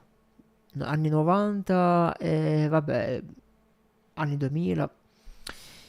Quello lì, diciamo, è il mio periodo di infanzia, quindi quello che ti posso dire io è quello che c'era a quei tempi. Dio, mi sento vecchio. Mi sento vecchio, è pazzesco. Allora, rust config.toml.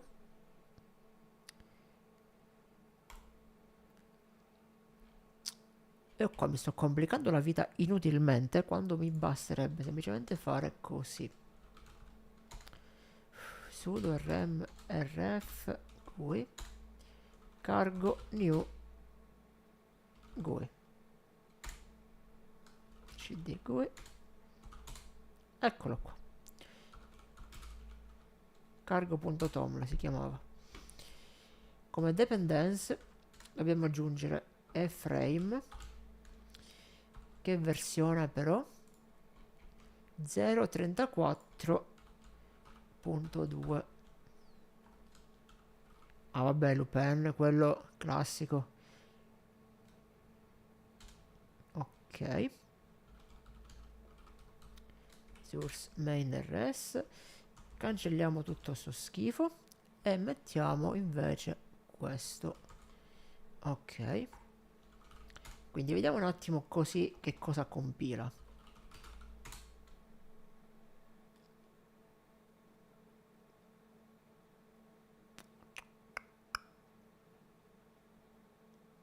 Quanto è figo Rust.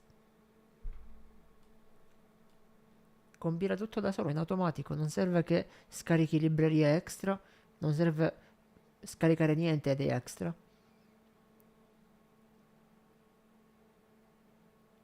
Lui semplicemente basta dichiararle tutte nel cargo.toml, pum, eccolo qua, i guy. L'ha compilato adesso.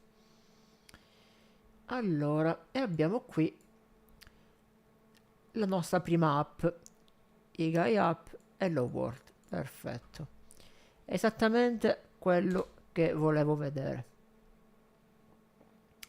Allora, qui specifichiamo il titolo dell'app, quindi possiamo chiamarla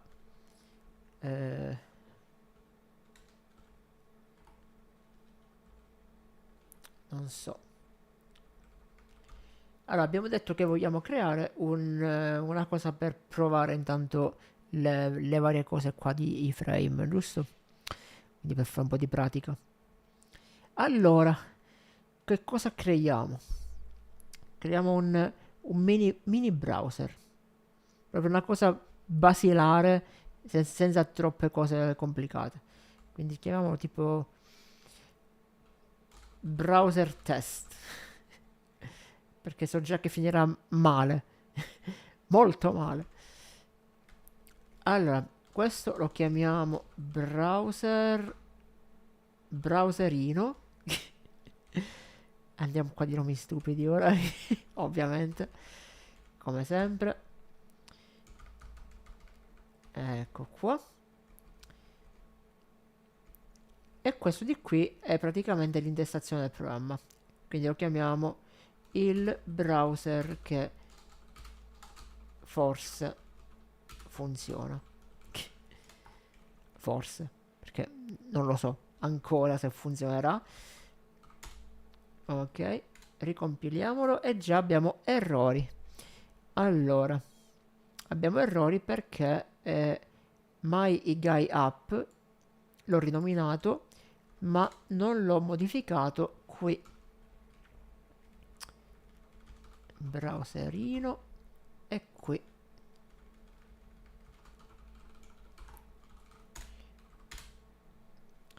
E poi abbiamo un altro errore. Dove? One previous error. Ah, ecco qua. C'è ancora un'altra istanza di MyIGUI app che non gli piace. Eccola.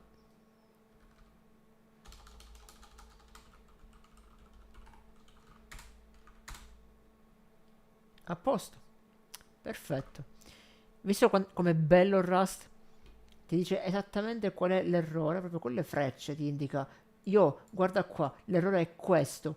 E cos'è l'errore? C'è un tipo non dichiarato, MyIGUI app. Che cos'è sta roba? Perché ci hai messo MyIGUI app? Non è dichiarato da nessuna parte. Bene, andiamo a modificare subito allora.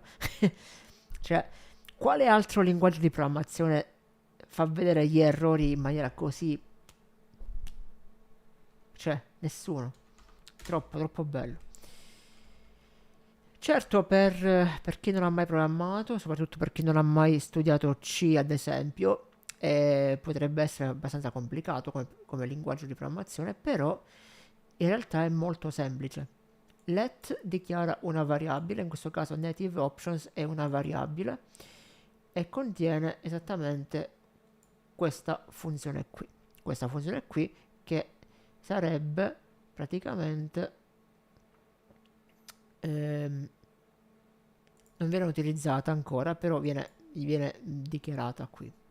Quindi in teoria, se io vado a eliminare questo, dovrebbe compilare ancora.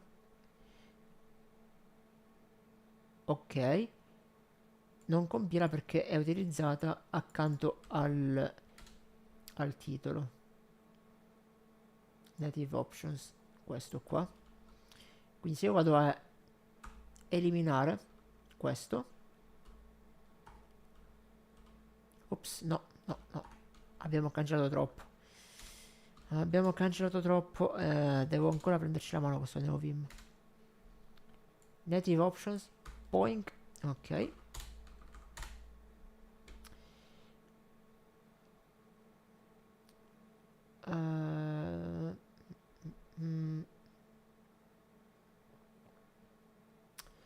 Ci dice esattamente che il terzo argomento di tipo box dinamico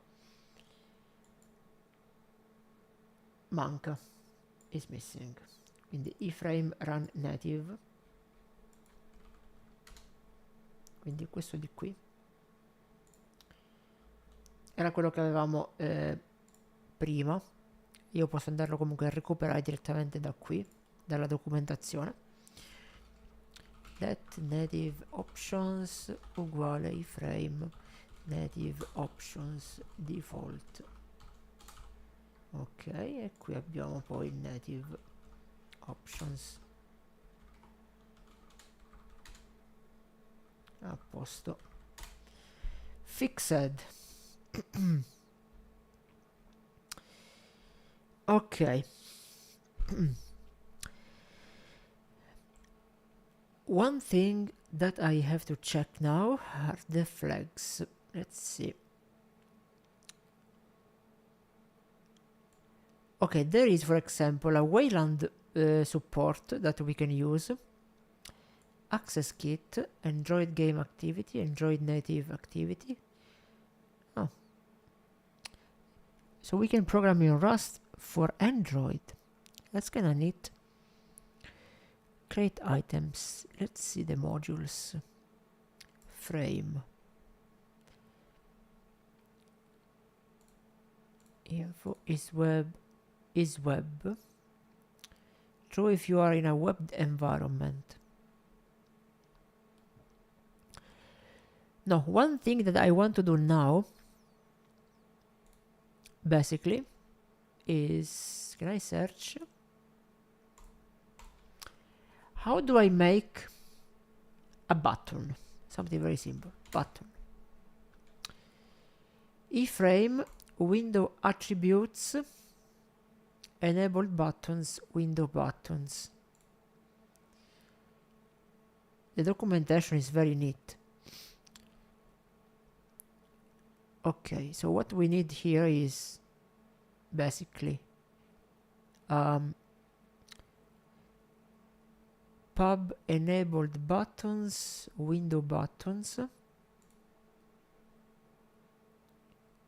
How do I use it? I have to figure out how this documentation works. It's neat, but how does it work? Pub struct, window buttons, implementations. Source.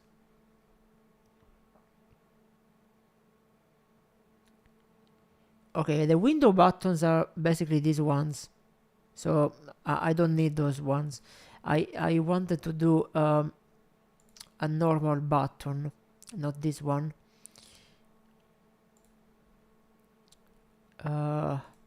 Yeah, I think they use another name. Maybe like I don't know, button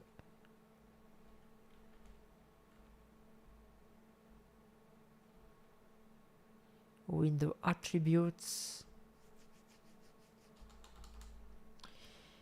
panel. You know what, this website sucks. Rust iframe buttons. Button in eGuy widgets. Struct button. There we go. That's what I was looking for. Yeah. Clickable button with text. This one. Instead of doing copy paste, I want to type it myself. So inside the implementation of the browser, I guess, or the iframe. Yeah. Let's see, where do I have to put it?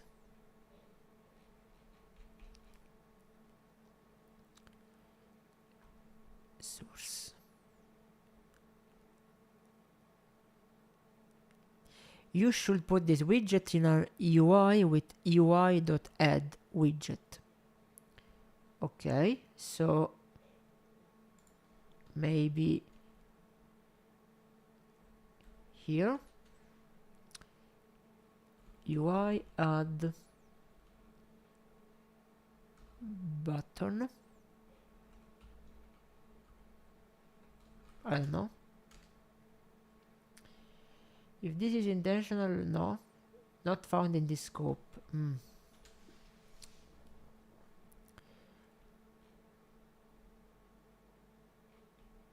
I'm a little bit confused.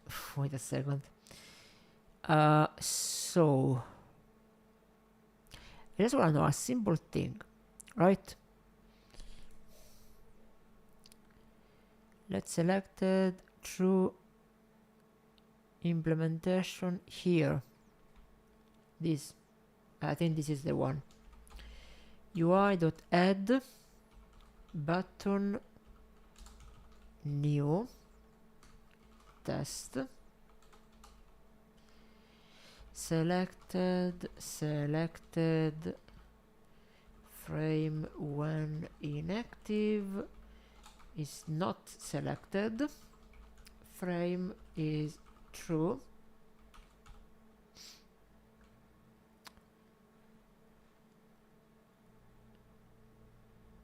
and let selected is true.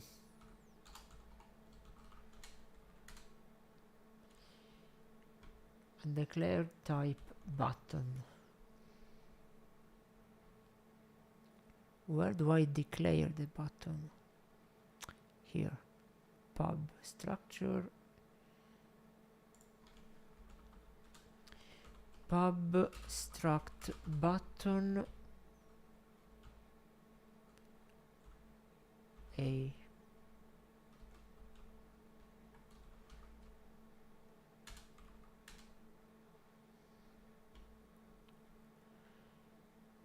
Selected, not found in the scope. What the fuck?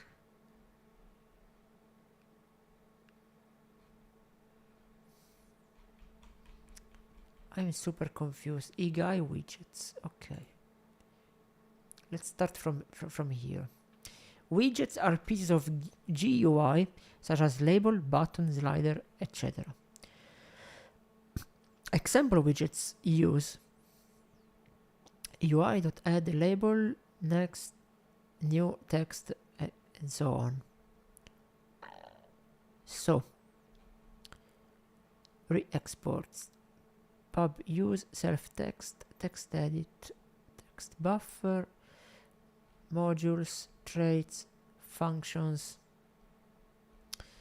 button, struct, button, and we are here again. Summary. UI button. If UI button, click me, clicked. Add button. And I'm missing something. Damn, I'm missing something. How do I... Yeah, so how do I declare the type?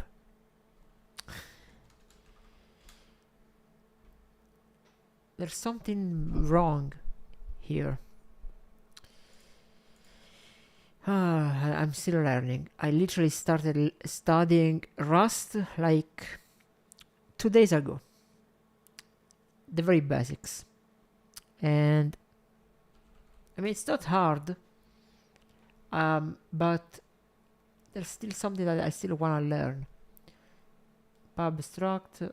Maybe this one doesn't go here. We can remove this and this for now. So at least it compiles again.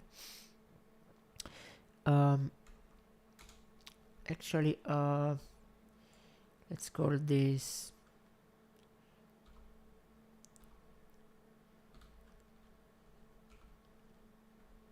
random practice. I just wanna rename everything here. Practice.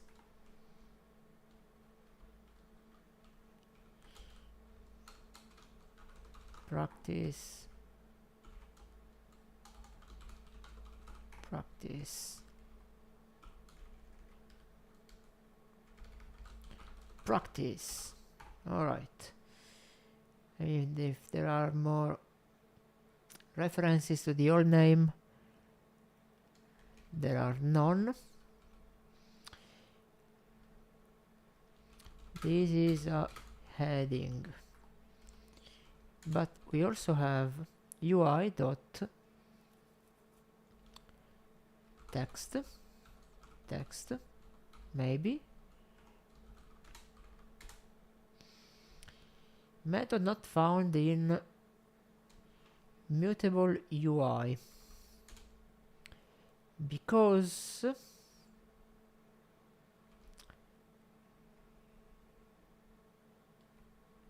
It's not declared, I think. Wait a second. So Rust, how to declare type button.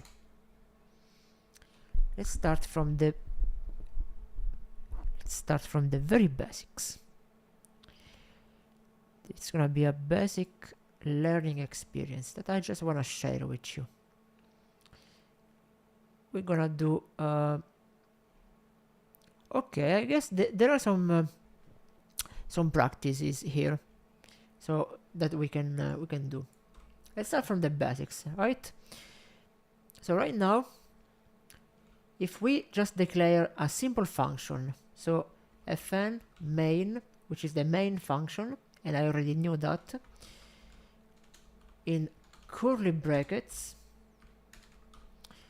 we can do, for example, let value equal 1 and let name equal Elia, for example. We have to do this, and we can do print ln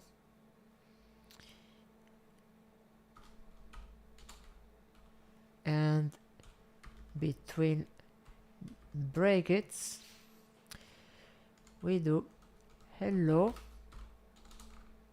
curly brackets. This is your program, your program.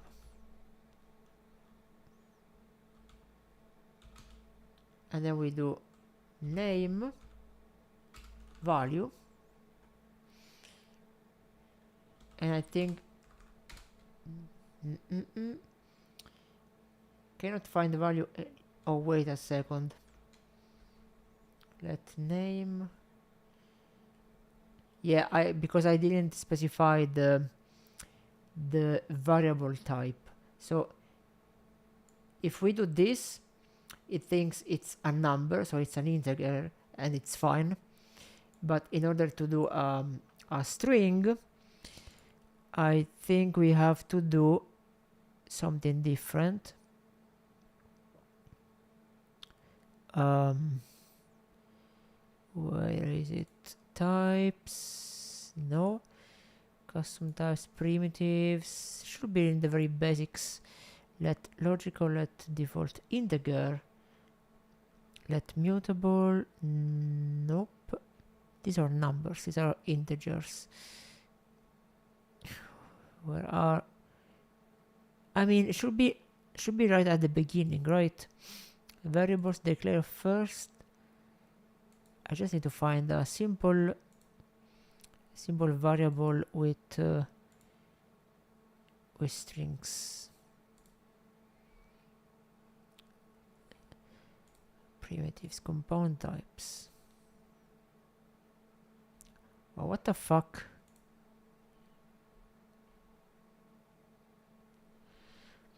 Char Unicode scalar values like no.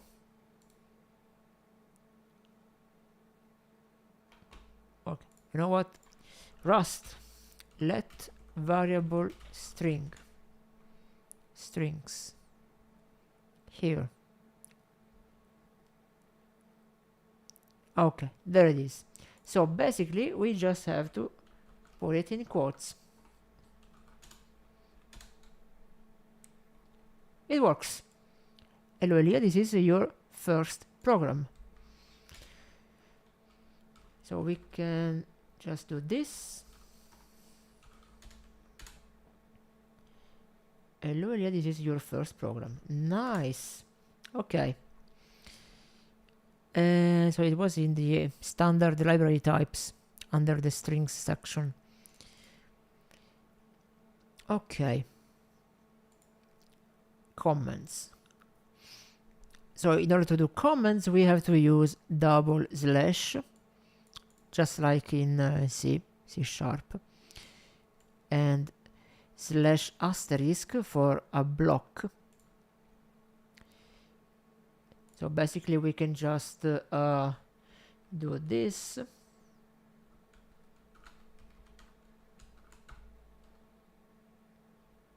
Right? Yeah. We can do this and it comments out the entire section, the entire block. Alright, we can get rid of this. We just don't need that anymore.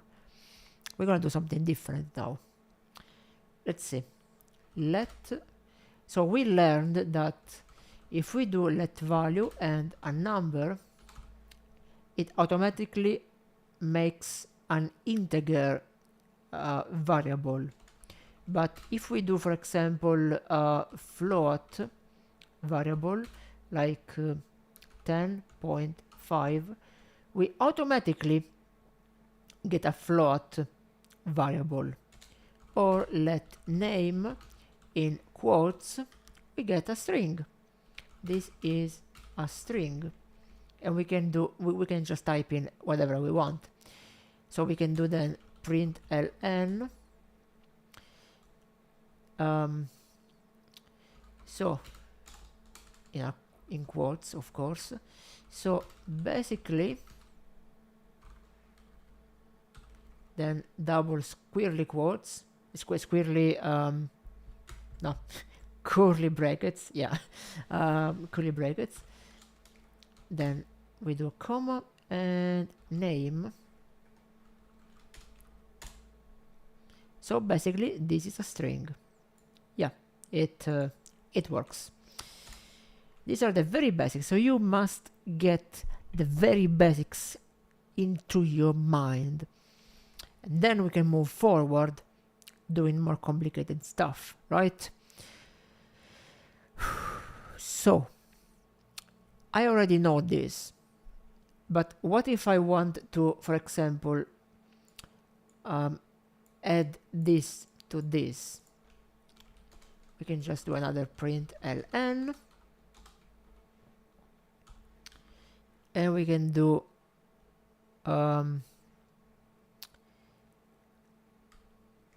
we have to make another variable.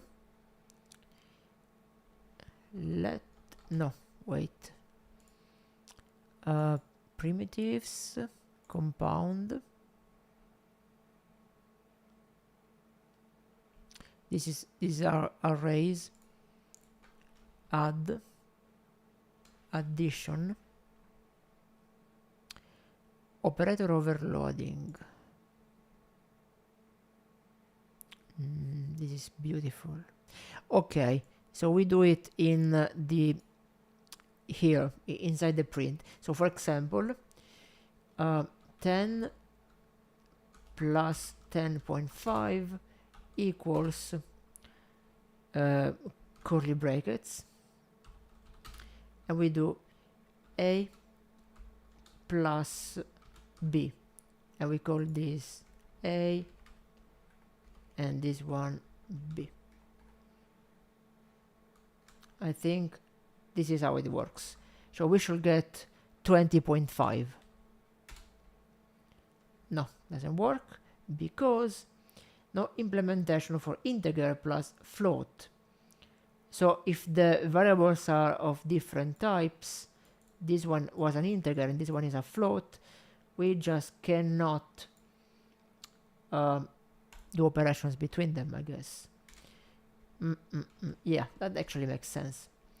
So we can turn this one into a float, maybe. There. 10 plus 10.5 equals 20.5. Works.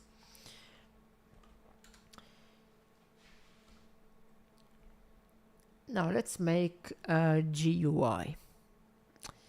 So we did use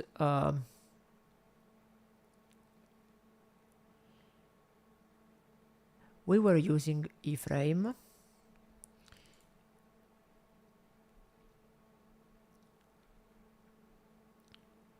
And we can just do this example here. So fn UI counter UI mutable EGUI UI counter mutable I32.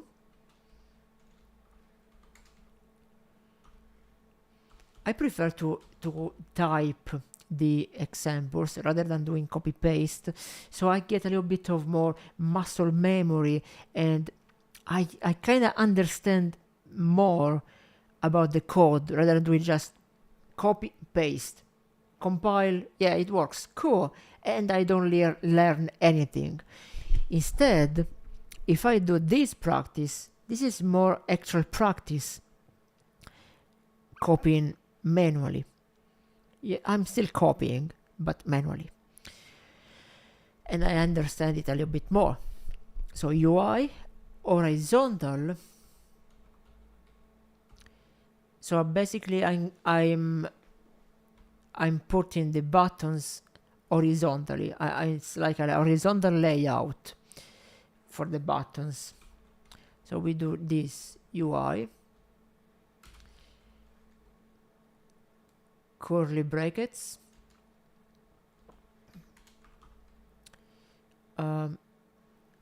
if UI button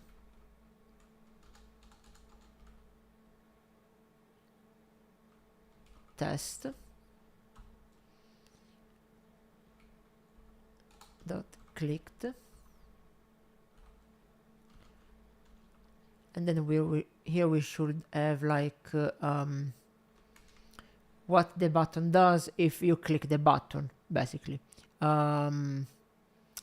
We do print ln test. Okay. And we have to close this. Wait, where is this? Oh yeah, it's this one. We have to close this. Doesn't compile because use of unresolved module or unlinked crate. That's right, because we actually have to do use. We have to link the crate here. So we have to do mod. Wait a second.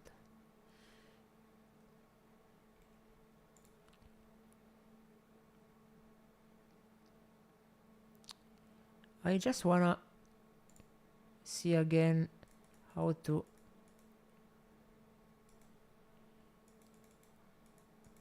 where is it? The first one we saw, iframe rust. Yeah, so we do use iframe eguy, and then in the main function we have to actually create the native options variable with iframe native options default and iframe run native test GUI application. Native options box new cc, okay, box new test app, test app new cc 1 2 3 4 5, okay. Then we close this and we have to do derive or default struct test app.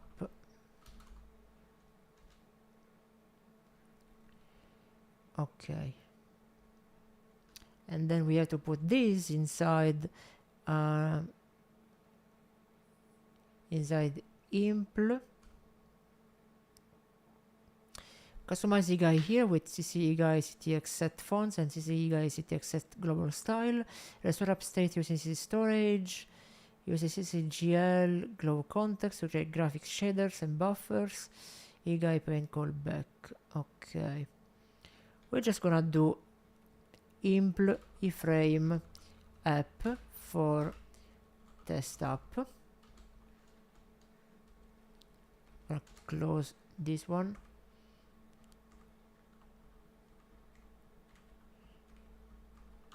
Indentation, always useful. FNUI counter, FNUI.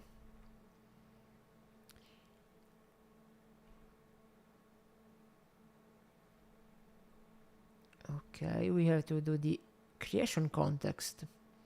So, impl test up.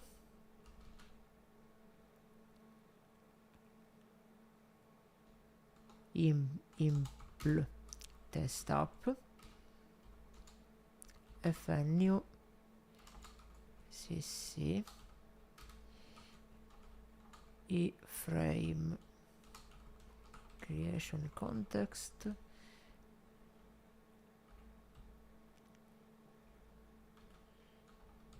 arrow self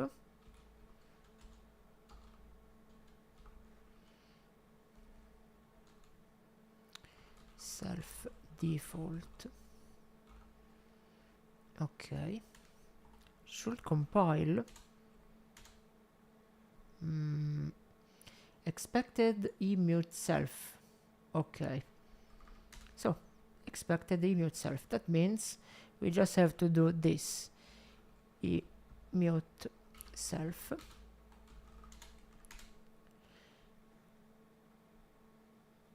And expected iframe frame.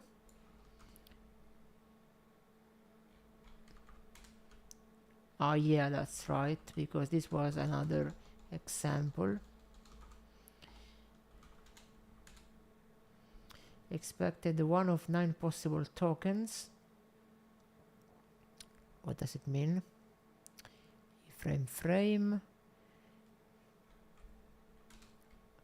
All right. It's missing this. Frame column. Emute iframe frame.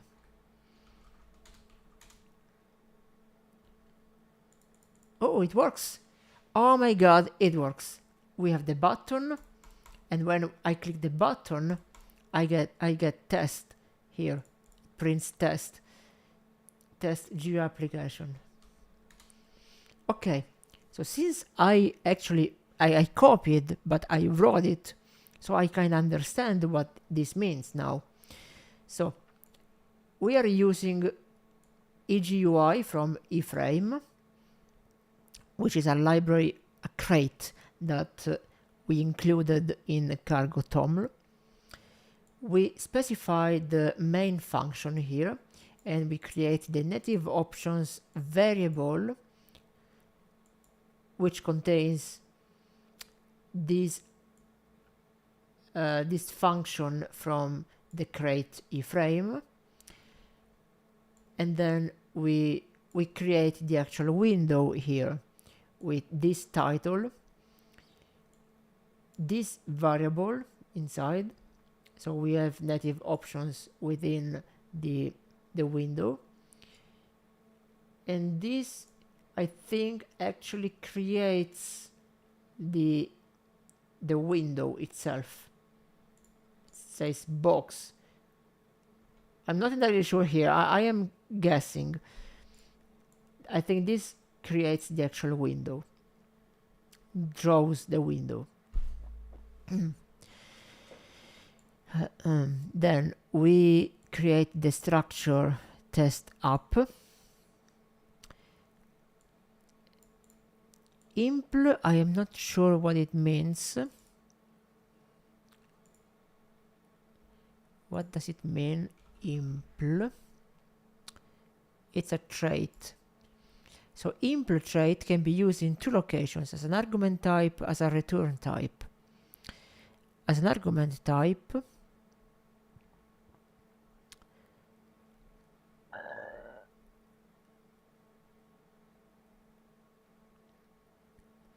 so the trait impl test up as this new creates this new function,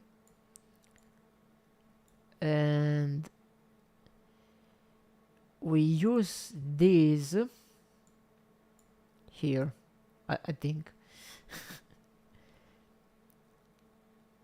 Okay, this is the actual UI, and inside here we have the UI button. Here's missing a dentation.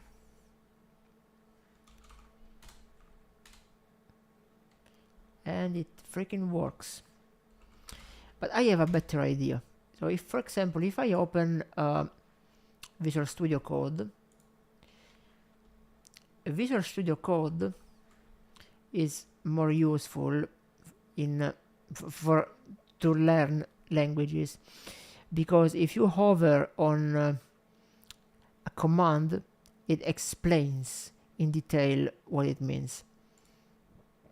Since I installed the Rust Analyzer here, we have full support for Rust, and it even shows some incomplete parts of the code.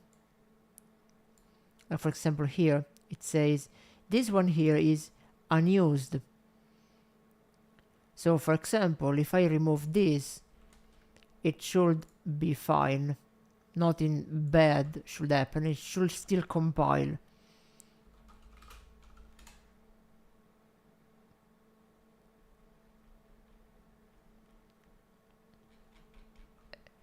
And it actually didn't compile.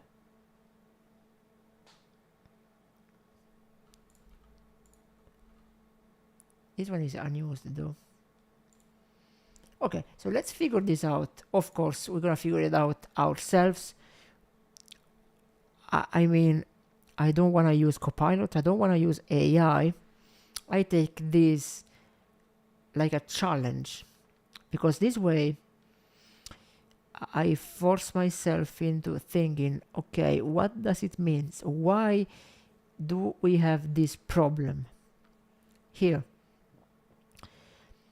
So, if this is intentional, prefix it with an underscore cc. It's an unused variable. Okay, so we do this, we prefix it with an underscore, and the problem is solved.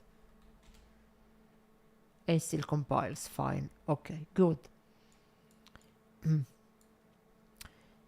we have frame. This one here. This also should be prefixed by an underscore, and two problems already solved. But this one here, let's see what Visual Studio suggests. Unused standard result. That must be used. This result may be an error variant which should be handled. Main.rs use let underscore to ignore the resulting value. iframe pub fn run native web name. This is how you start a native desktop application. So if we do this,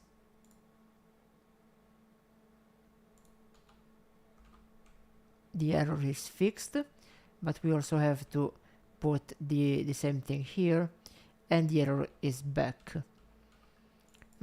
Interesting. So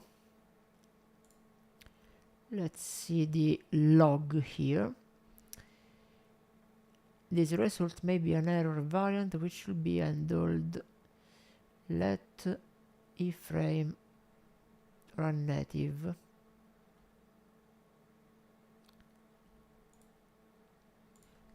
So it's suggesting to do let and then this. Okay. And it compiled, and there are no errors anymore. See? A nice and clean output. No errors, no warnings, nothing. Nice. So we get clean terminal here. Cargo run. And that's just the compiling time, which is 12 milliseconds, and running the executable here. Neat. Okay. So, for example, if we want to know what this means, we can just do this, explain, and we get an explanation of what it means. That's good for studying, because yeah, I mean, this guide here, it's a bit more advanced. Doesn't explain the basics. We need the basics when we learn a language. This impl test app block adds functionality to the test app type, specifically a constructor style function named new. In Rust, self refers to the type currently being implemented, so the return type self means new returns a test app. The parameter cc iframe creation context is the creation context provided by iframe when the app starts. The leading underscore in the cc signals that the parameter is intentionally unused, which suppresses the compiler's unused variable warning, which is the same thing that we did here, because it's unused. This is an inferred lifetime for the borrowed context reference, because in Rust we have ownership and borrowing for the types and the functions. Inside the function, self default creates and returns a default initialized test app. This means new is currently just a thin wrapper around default, so startup ignores any data available in creation context, such as setup time configuration, visuals, or persistence hooks. Good. So implementing functionality for a type. Wow, and we get all of these explanation here. I think actually Visual Studio is a bit better when you learn a new language. Okay. So let's do this. Use iframe EGUI, self central panel, context, role area, side panel, top bottom panel. We don't need all of that stuff. We just need self. And maybe I want a central panel.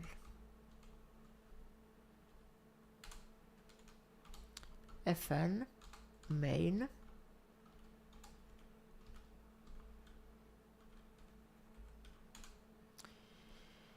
we do let native options iframe native options default. Okay. Iframe run native app name, and we put it in quotes, right? So test application, native options, app creator.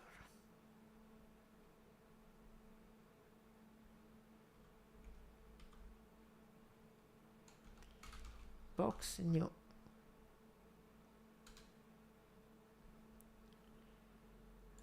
Why do we have two of these?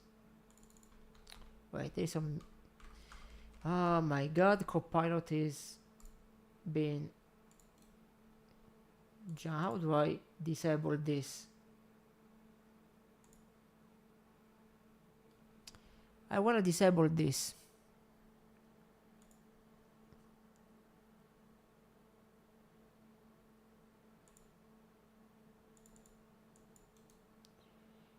Please, Copilot, shut the fuck up. Can I disable it somehow? Just be annoying.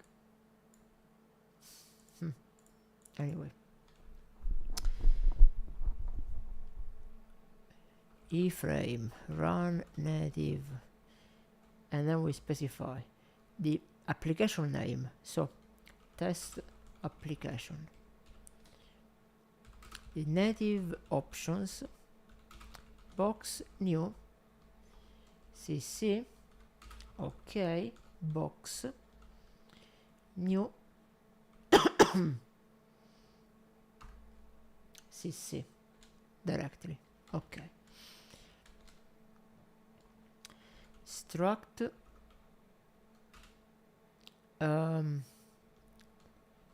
test up. Actually, it's with the curly brackets. Let's implement test up.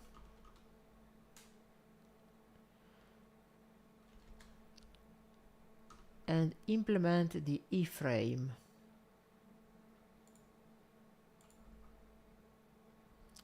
Implement the iframe up for test up.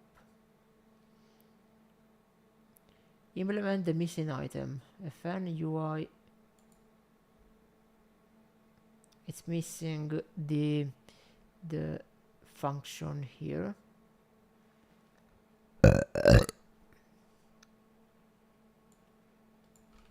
FN UI mute self with small s.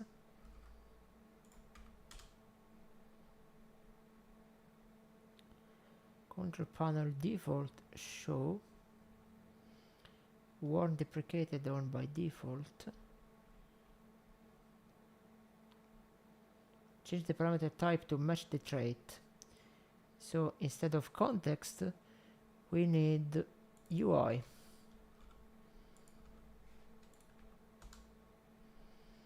And then we have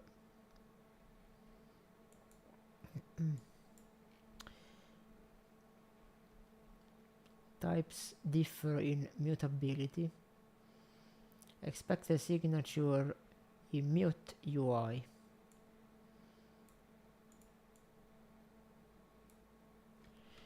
Mute UI, and now it compiles. Hello world, test application, because we have a label here.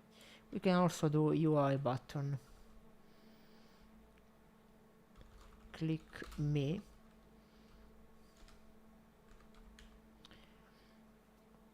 And then we do clicked.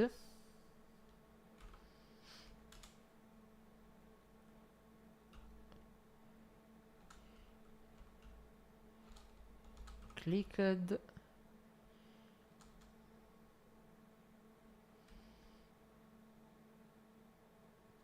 Oh yeah, I forgot the curly brackets. So once it's clicked, we want to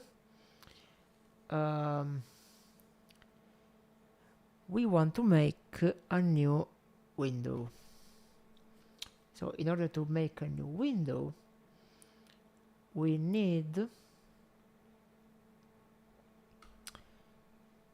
to do a new iframe. Yes, like this. So if UI button is clicked, it should make a new window, which is not working right now. And it's not working because I don't understand why it's not working. We don't have any errors.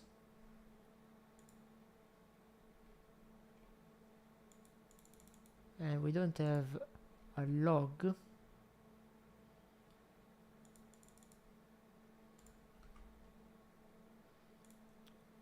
can do .vs code.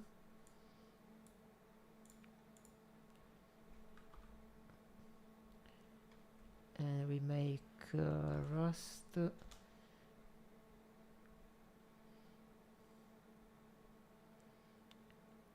VS Code extension pack for Rust. Quickly compile, run and debug. Yeah, we need this. Maybe with this we can just do F5. Install extension.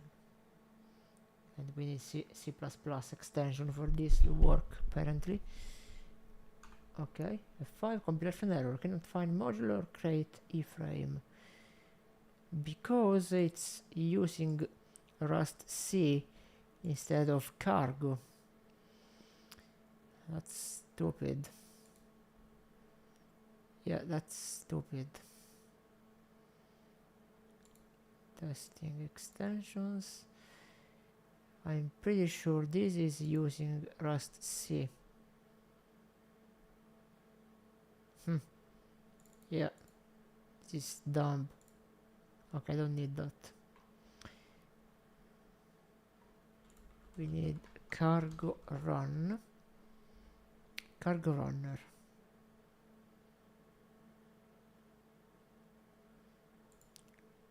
Maybe it's this one.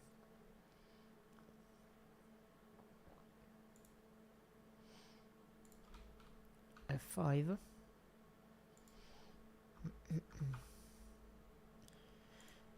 Oh my god.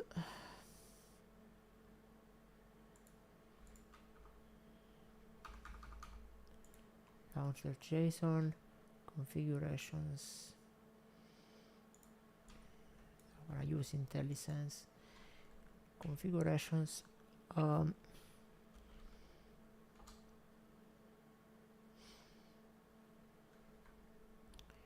Command cargo run. Name run Rust application. Okay.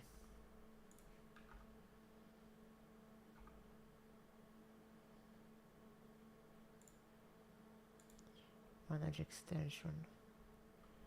Okay, it works.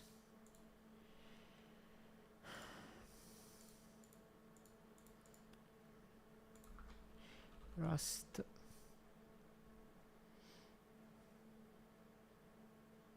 Rust analyzer.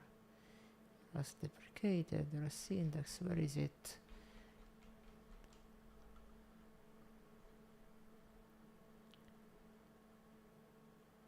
Oh, we need to restart Visual Studio. Alright, let's do this very quickly.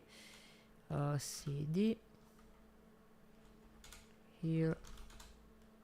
Alright, and I closed it.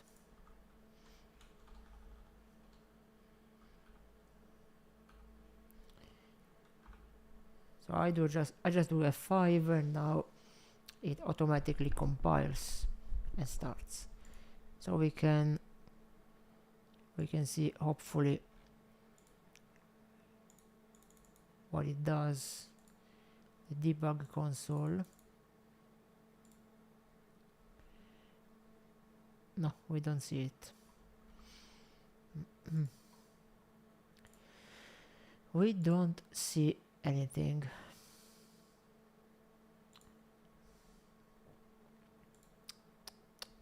Yeah, whatever. Maybe I'm just too tired. Creates a new window called hello, and it shows it's missing the contents here.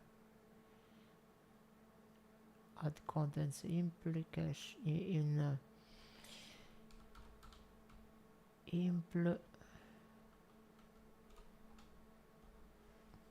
FN once.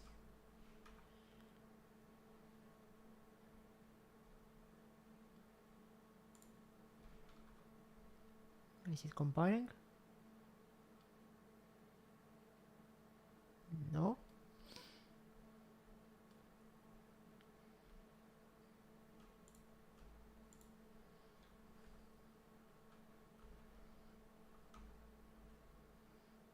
UI frame.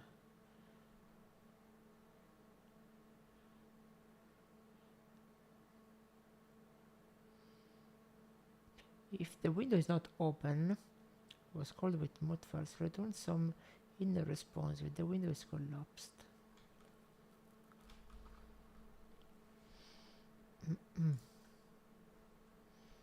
What does it mean?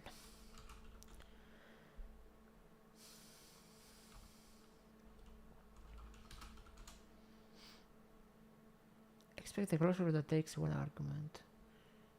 Sure.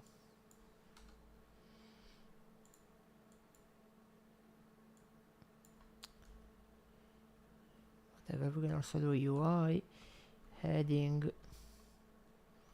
hello world, UI label, test application, UI button, if UI button click me is clicked, UI label button clicked.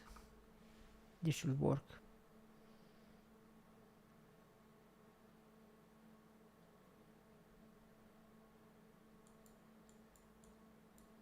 And it just disappears though. Why does it disappear?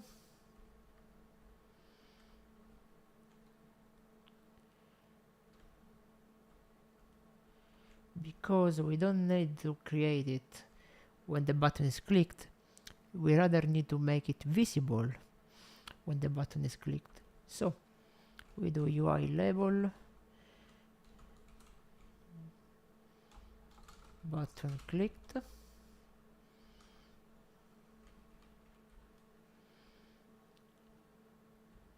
dot visible false, and we just do UI label set visible true.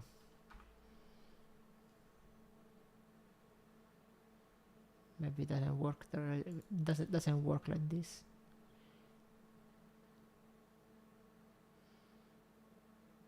Yeah, doesn't work. Method not found in response. Set visible is available in emute UI. Yeah, doesn't work.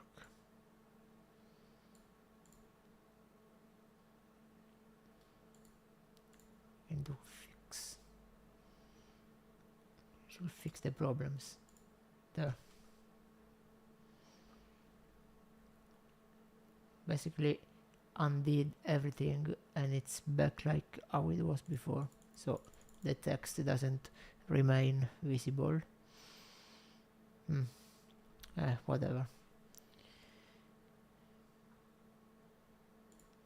This one is still giving problems.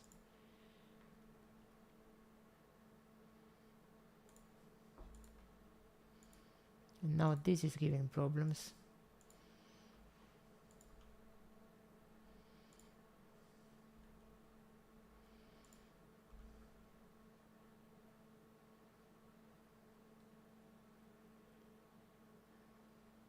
Maybe if I do this.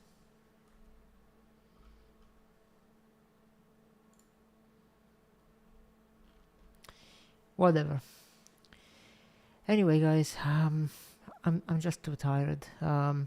Maybe we're gonna do like a proper coding stream next time. That would be fun if we start coding when I'm still fresh. And in the meantime, I wanna study some more because this is a very interesting programming language, and I really like how actually stable it is when it works, when it compiles properly. And I especially love how the compiler exactly shows the problems. Like for example here, this is expecting a closure that takes one argument. I just need to understand what it actually means. But the closure is expected to take one argument, but it takes two arguments because we have CTX and the UI. We only need UI, for example. I think this is what it means. So we do UI,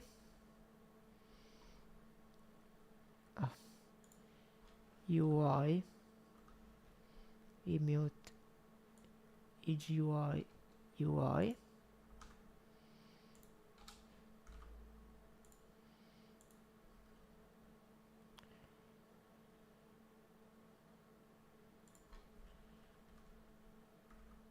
I mean, it's just a warning, but it's annoying. Yeah, whatever. I'll figure it out.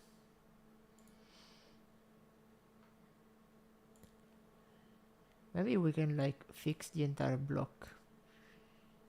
Like this. Fix the implementation.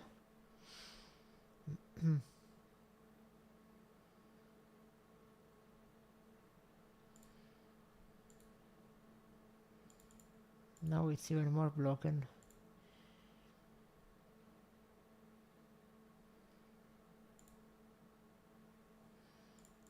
Now this is broken. As you can see, Copilot is just garbage. It's a pile of shit, of junk. I hate it. Anyway, I'm just too tired, guys. We're gonna do like a proper programming coding stream maybe next time. Again, I don't know if tomorrow I'm gonna stream.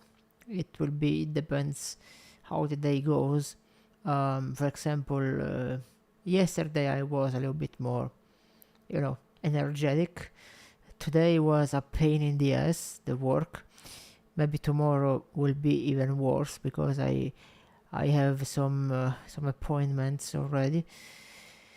We'll see how much, and depends how much energy my job will drain me tomorrow. And hopefully we're gonna do like a better stream. Anyway, thank you guys for watching as always. First double stream, YouTube and Twitch. Hopefully this will be like a good idea. I don't know. We'll figure it out how time goes. Anyway guys, good night and thanks to Mental for passing by earlier. Buonanotte a tutti. Goodbye. I'll catch ya